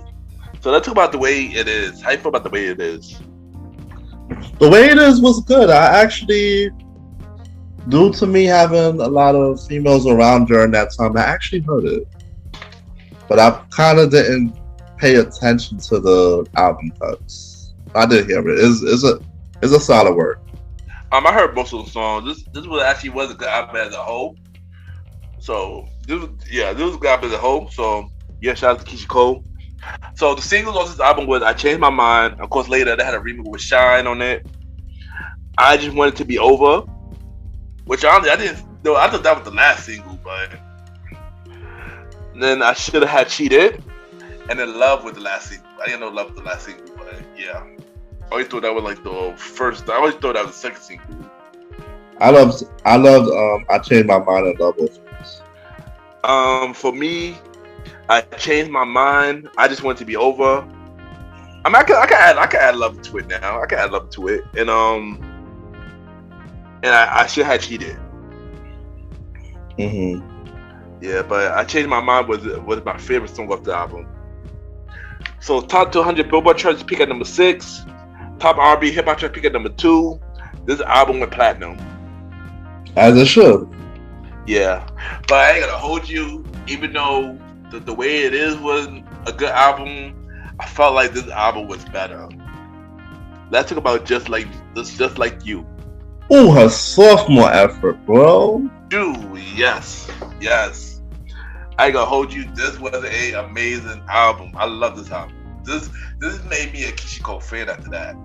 You know, yeah, she killed this album for real. She killed this album. That's all I gotta say about that. Singles off this album was "Let It Go" with Little Kim and Missy. She had "Let You Go." I forgot who the girl she was featured on. I Remember and Heaven Sent. This album, bro. Right, what's your favorite song of this album?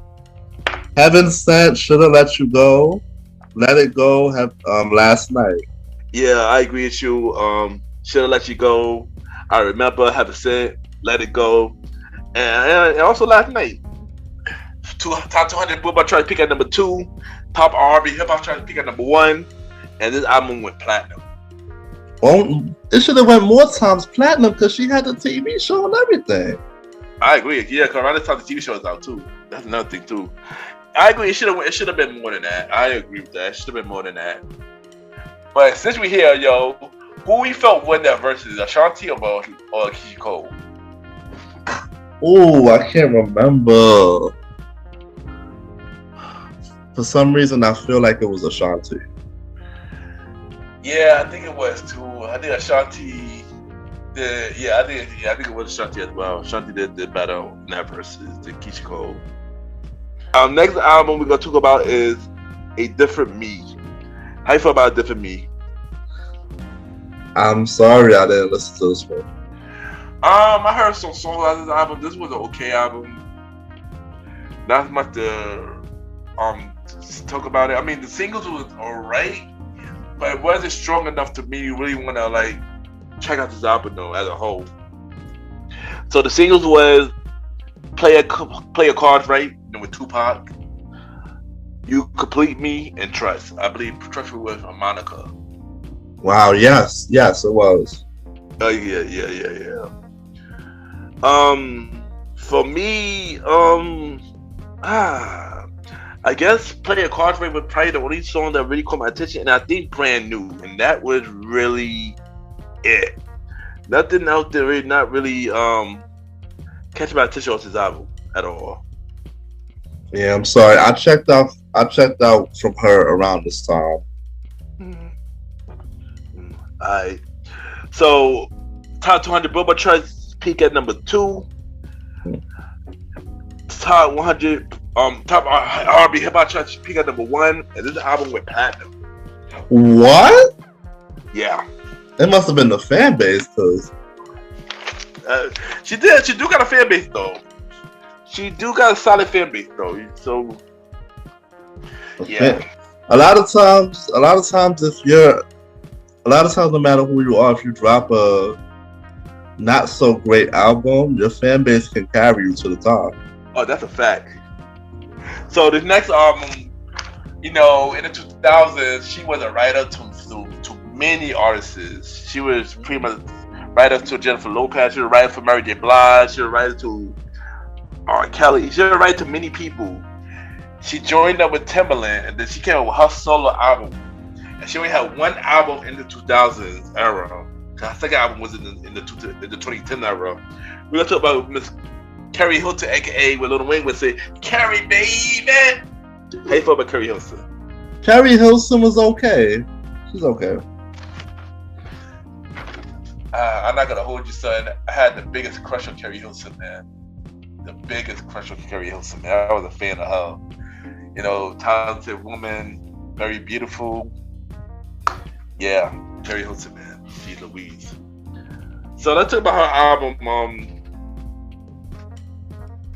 A Perfect World. In a Perfect World. How you feel about this album? It was okay. It was okay album. I didn't listen to the whole album. Just know about the singles. Nah, I listened to the album, but this was a really good album. Good debut album. This was pretty cool. It was pretty cool. I like it. But what I didn't know that this album came out with six singles though. 6? 6 singles, yep. 6 singles. Sweet. So the singles were, of course, Energy, Return the Favor, Turn Me On, Knock You Down with Kanye and Neo. Oh yeah. Make Love and Slow Dance. How did her label put out 6 singles? That's on the first album. Ask Timbaland, because she was on the Timbaland label. Never mind. Timbaland was kind of doing the most for his artists. He does though. Timbaland really does though. I mean, we talk about last episode. We talk about Justin. Putting out with Mad. Going hard from. Only you think about it. Also, Nelly Furtado, especially when she had that album with Permission with the girl. When she done it with him, he helped out heavy. He got her big comeback. So Timbaland, and of course the next artist we're gonna get to after this soon, another artist that Timbaland worked with, we'll get to later on in this episode. Yeah, Timbaland worked hard for his artists though. I gotta give him that. He go hard for his artists, like for real. Like you can release as much songs as you want as singles. Like you want to release 6, you want to release 10, you can release it. Like sheesh. Yeah. I think he gives them a little bit more leeway to do more. I think so too. Yeah, he get them creative freedom. I think he does. And he believe he even see potential in the artist, he gonna go off him. So you might know he's a big fan of Timbaland, so shout out to Tim, man. So what was your favorite song off the album? Knock Me Down and Turn Me On. For me, with Energy, Knock You Down, Alternative, Turn the Favor, and Make Love. Nah, I like this album. This album is a really good album, though. I'm not gonna hold you. This was a really good album. So on the charts, just peak at number 4 on the top 200 Billboard charts. Peak at number 1 on the top R&B hip hop charts, and his album went gold. So next artist we're gonna talk about is Ciara. How you feel about Ciara? Ciara, for me, she wasn't a strong artist like that. She had some bops here and there, but that was it. Like, that's how I feel about her. I liked to see her when she first came out. I enjoy her music, so yeah, I liked to see her. I ain't gonna hold you. So her first album was called Goodies. Have you heard her first album? I heard it. How you feel about it? It was alright. It had some stuff. Yeah, I agree. It was a cool album. I liked a lot of the singles. I liked I heard the album, so this is a good album. So let's talk about the singles. So the single that she had off this album was Goodies with P.D. Pablo, 1 2 Step with Missy, O with Ludacris, and I. Yeah, and I was very beautiful. That was a beautiful song, man. And Goodies was definitely my favorite on this. For me, was Goodies. I liked the 1 2 Step, but it wasn't my favorite. But I liked the 1 2 Step. I liked the O with Ludacris, and of course, and I liked the remix too with Goodies with the T.I. and Jazzy Faye. I gotta check that out. Yeah. So the Billboard charts, this peak at number 3, top 200 Billboard charts.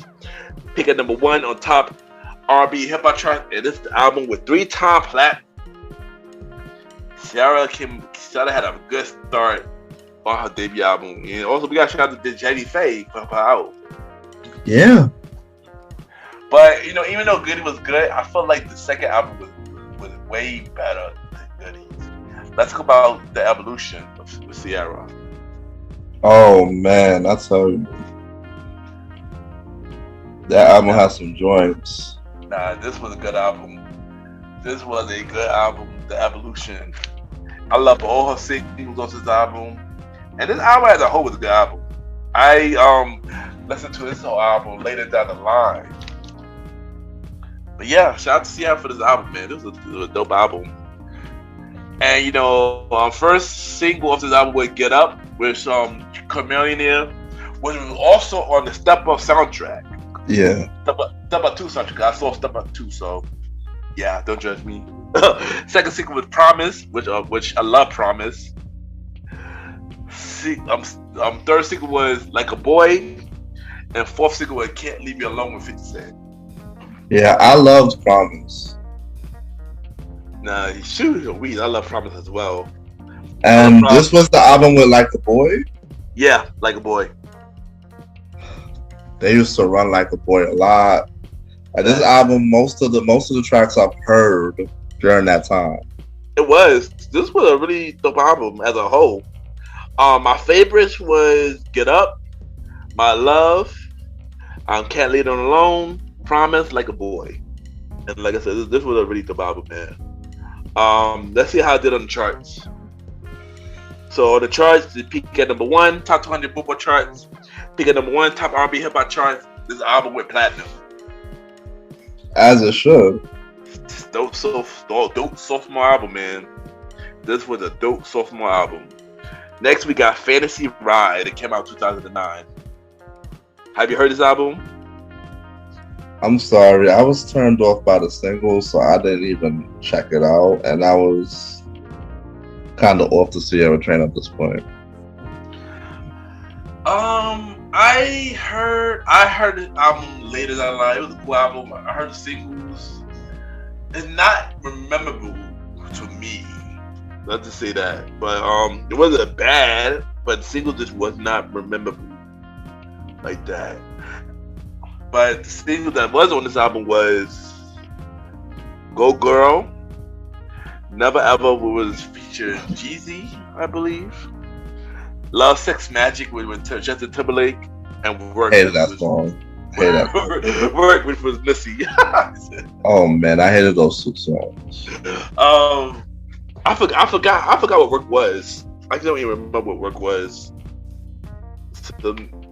But what were your favorite songs of this album? I thought "Go Girl" was with T-Pain. No, that's something. I'm thinking about another song. So "Go Girl." Let's see. Oh, with T-Pain must have been a production. Oh no! He was on it. T-Pain was on it. Yeah, that song got annoying to me, and "Love, Sex, Magic." I couldn't deal with this album. I'm sorry. I couldn't do it. Oh, if I had to say, I guess "Go Girl." I guess "Go Girl." "Love a Thing with the Dream," "Never Ever," "Turntable" with Chris Brown. And sorry, Roddy, I did like this. I love "Sex and Magic." I ain't gonna hold you. That song was kind of catchy, but I ain't gonna hold you. Justin Timberlake had a version of his own though of the song. Oh, he did? Yeah, he had a version. He had a solo version of his own, but it's never been released. But I managed to find it on YouTube, and I heard it. And I kind of like his version better than them together. That is something. Yeah, and I also like the Echo too. I like the song Echo as well on this album. So let's see how this album did on the charts, y'all. Let's see how this album did on the charts. So on the charts, this album peaked at number 3 on the top 200 Billboard charts. Album peaked at number 2 on top R&B hip hop charts. And this album did not have no platinum or nothing status. This shit didn't even go gold. Nah, and I know it don't say. Yeah, I wasn't the only one hated that. Yeah, and now it's time to tone it down a little. It's time to get a little sad for the last two women R&B artists. So first thing first, let's talk about Aaliyah. She didn't have a longevity. She didn't have a chance to. Yeah, I felt like her career was cut way too short, man. I ain't gonna hold you. If Aaliyah was through a lie, I feel like she would have been just as big as Beyonce. Like I see it. I seen it. Yeah, yeah. He just needed more time to mature into the music and do more. Because One in a Million and Age Ain't Nothing But a Number was kind of good. It was a good album. It was a good album. But I ain't gonna hold you. And suddenly, she passed away. In 2001, while her album came out, and around that time she won a Grammy for that album. So her career would literally just pick it up, and then she started doing movies. So it was just like, dang, like I wish that she would have had more time, And to this day, this loss still hurt, So let's talk about Aaliyah's last album, self-titled. Yeah. Let's talk about self-titled. Self-titled. It was a dope piece of work. I'm not even gonna lie. I could listen to it and I could stand when other people listen to it. It was a dope piece of work. I can't say nothing bad about it. When this album came out, my cousin had this album. So I heard this album a long time ago, and around this time she was doing a live. And this was a really good album. And now that they added back on streaming service last year, I reheard this album again, and honestly, this album feels like it's brand new. Wow. The album feels like it's brand new. Listen to this album now. All the singles are dope. Like I said, I wish, we wish her career didn't get cut short, because like she was an amazing artist, and I knew that she could have done big things, man. We know she could have done. She was just getting here. So yeah. So the singles of this album was "We Need a Revolution," "More Than a Woman," and "Rock the Boat." So what were you thinking of this album? "More Than a Woman" was good. Mm-hmm. "I Care for You" was also on this album. Yeah. And I don't know. It's just "We Need a Resolution" was okay. I liked it at the time, but I don't know. What else was on here? Oh yeah, the rest was singles. I didn't really listen to the sing. I don't remember the singles that far back. Yeah, it was only 3 singles off this album. Right? Not singles, I mean album cuts. Oh, album. Okay. Yeah. I heard the album recently too, so what I can say is "We Need a Revolution," "Loose Rap" with Static, also rest in peace. "Rock the Boat," "More Than a Woman," "I Care for You," and I believe "Extra Smooth" was a good song as well. Now this was a good album. You gotta seriously, I gotta listen to this album. They just added it on stream. All the music is on streaming service now, so definitely check out this album. Check out this album. This was a really dope album. Let's see how it did on the charts. So on the charts, you pick at number 1, top 200 Billboard charts, top 200 Billboard chart. Pick at number 2 on top R&B hip hop charts. And this album, 2-time platinum. Wow. Yeah.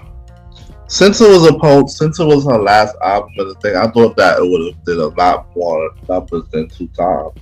I agree. It probably did even more, but a lot of her stuff got taken off streaming service. A lot of stuff got taken off shelves because of the background, because of background records. I believe her uncle was a worker at the label. It was a big thing with that. So yeah, I remember that. But they did came out with another album after that for Aaliyah after she died, called "I Care for You," the album. And did you hear this album? "I Care for You" album? No. Cause I think it was a mix of Greatest Hits, and it had some new songs off it.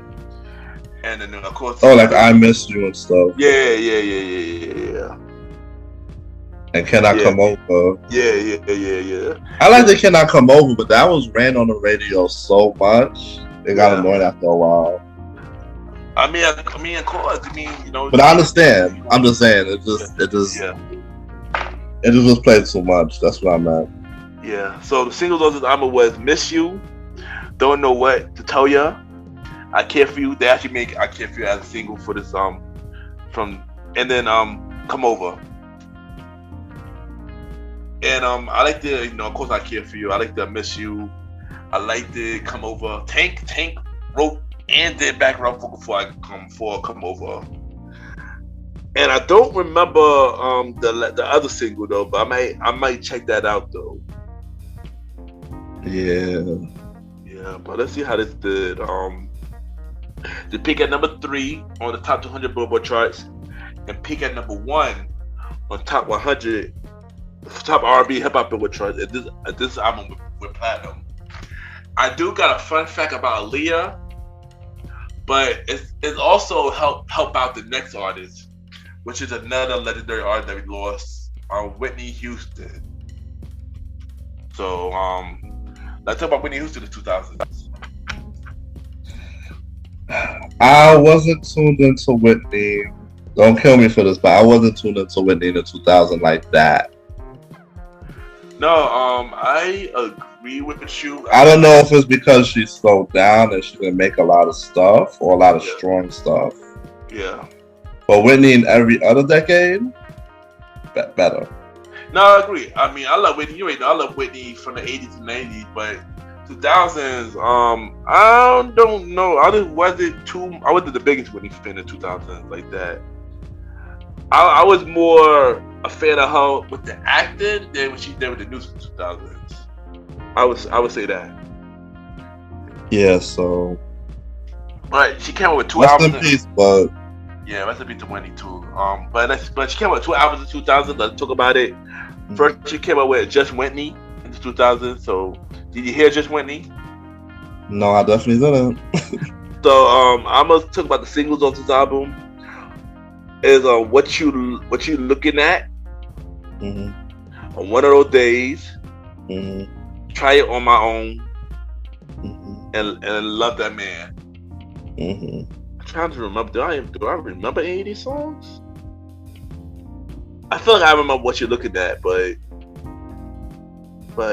I honestly don't remember none of these songs. Love That Man, One of Those Days. I don't remember none of these singles. I can't even speak on that.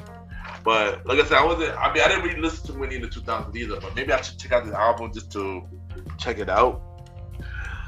How it did on charts, Billboard charts. 2000 Billboard chart went to number 9.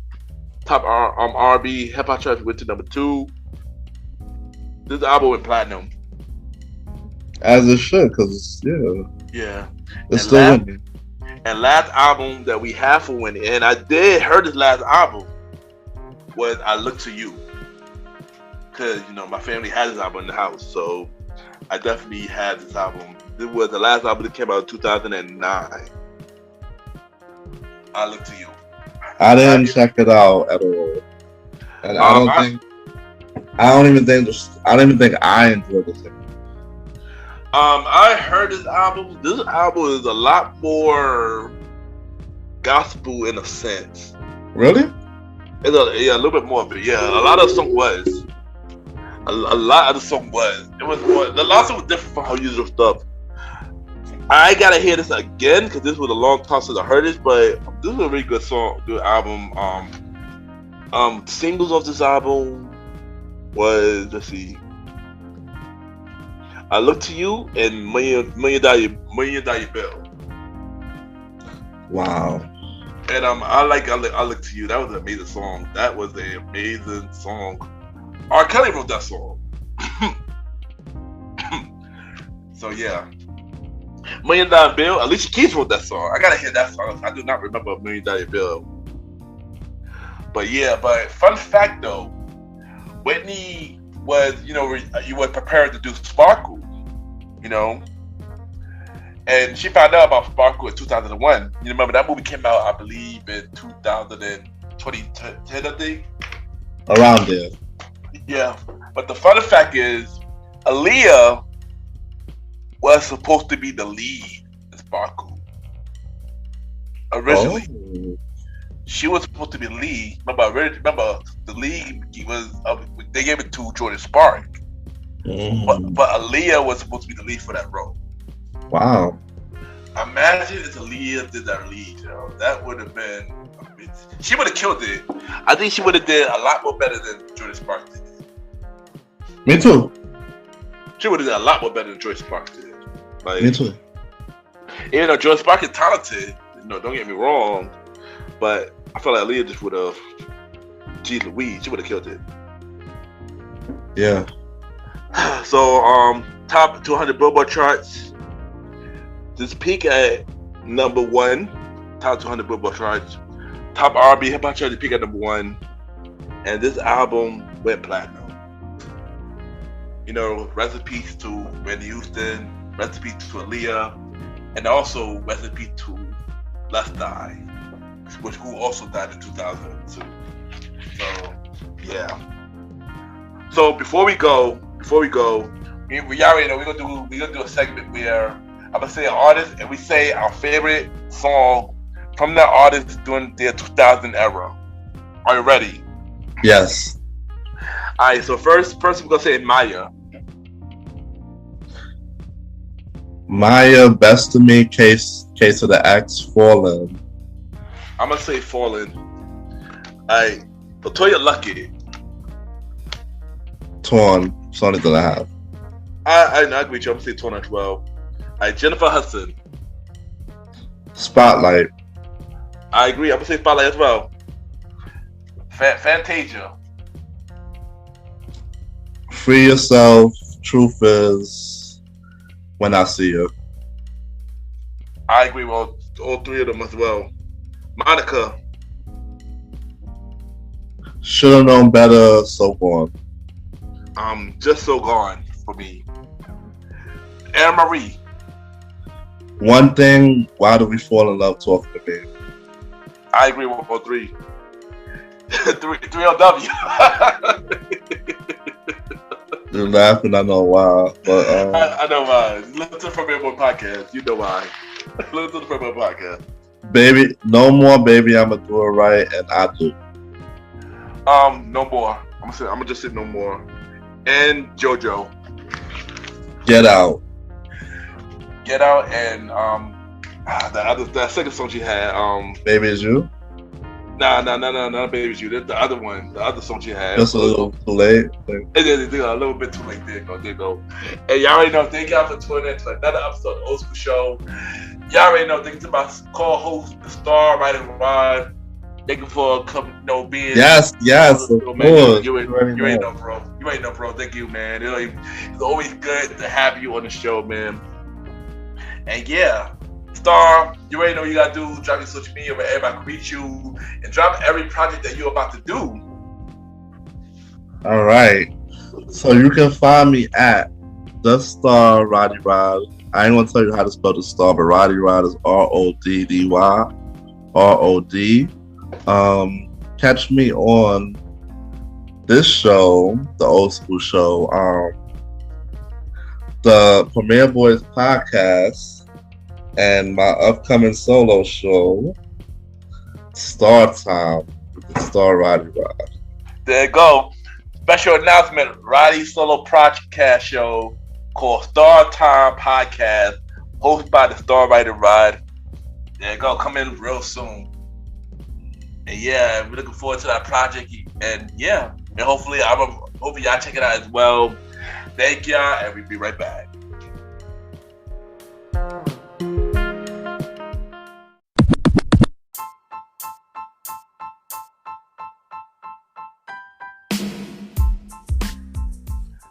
Hello, everybody. This is your boy Ken, aka MrGentleman, the Gentleman Like the Podcast and the Premier Boy Podcast. And this commercial is brought to you by the Premier Boy Podcast, where we talk about anything about the culture. Hosted by myself, Ken, aka MrGentleman, Mr. Aaron Sands from King Talk with Aaron Sands, the Star Roddy Rod, who is also my co-host of the Old School Show, and long live the Chief Mally Mal. And we talk many topics, from politics, music, sex, love, relationships, and many more. And also every topic that's going on in the news right now. Many of our topics are very controversial, and the podcast show might not be for everybody. because we talk about many explicit content, and yeah. So if y'all decided to check out the show, y'all be warned because y'all might need a drink or two. And yeah, because this podcast is so crazy. I'm shocked that it had not got canceled yet. So if y'all looking forward to listen to the premiere of the podcast, check it out on Anchor, Spotify, Apple Podcast, iHeartRadio, and many more. Each and every Wednesday at 12 a.m. You can check out the premiere of the podcast with myself, Mr. Aaron Sands, Star Roddy, and Long Little Chief Mally Mal. This is your boy Ken, aka MrGentleman. Have a good day and night wherever you're listening to this episode. Now back to the show. Yeah!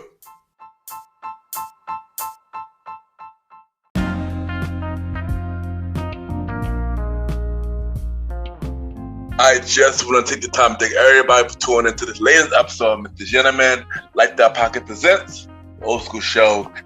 Thank you to my co-host, the Star Roddy, coming to the show. Y'all already know we will be back with another episode of the Old School Show next Sunday at 12 p.m.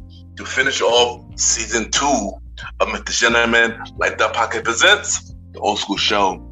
Also, check out the Premier Boys Pocket with myself, Aaron Quinto Sands, Star Roddy, Long Live the Chief Mally Mal. New episodes every Wednesdays at 12 a.m. New episode every Wednesday at 12 a.m. And y'all already know what I'm at every Sunday with MrGentleman, Lifestyle Pocket, each and every Sundays at 12 a.m. We on Anchor, Spotify, Apple Podcast, iHeartRadio, Amazon Music and Pods, and many more. You could rate the show 5-star rating on Spotify, Apple Podcast, Podchaser, and Good Pods. The more you rate the shit, the more people know about MrGentleman, Lifestyle Podcast.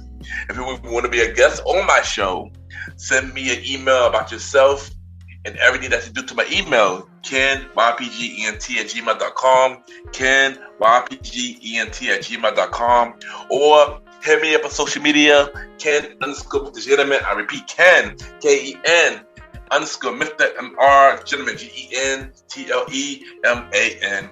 Y'all already know, add me on Good Pod, Ken MrGentleman, where we cater to many independent podcasters. We see what everybody listens to, we rate each other's show, and we have the charts. And at this time, we will be doing the chart review on Good Pod for top 100 shows. MrGentleman, Lifestyle Podcast is number 3 for top 100 shows, and we are number 2 from Society and Culture. Yes, we dropped from number 1. We were number 1 for 4 days. So once again, thank y'all for continue to support MrGentleman, Lifestyle Podcast. And get us back to number 1, y'all. It's always good, but for real, y'all, thank y'all for the support. It really means a lot. Check out the official website from MrGentleman, Lifestyle Podcast, www.realmrgentlemanlifestylepodcast.com. You can check out every episode, watch every video, check every guest appearance that I've been on, check out every guest profile that we have on the show. We have 55 guests, and y'all can check out all their profiles. Y'all can buy merch from the MrGentleman Lifestyle Store, partnership with Team Public. So buy merch, support the show, buy me coffee, and many more. So once again, thank y'all for tuning into this latest episode of MrGentleman Lifestyle Podcast presents the Old School Show. Myself and the Star Roddy. This Thursday, Date Night Talk Pocket with myself and Miss Vanna B returns this Thursday at 12 a.m.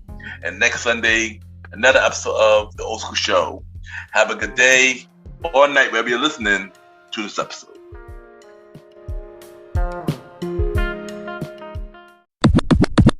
Hey everyone, this is Chewy, host of Screaming Chewy Show. And hey, what is this you're listening to right now with very inspirational content and music? Amazing.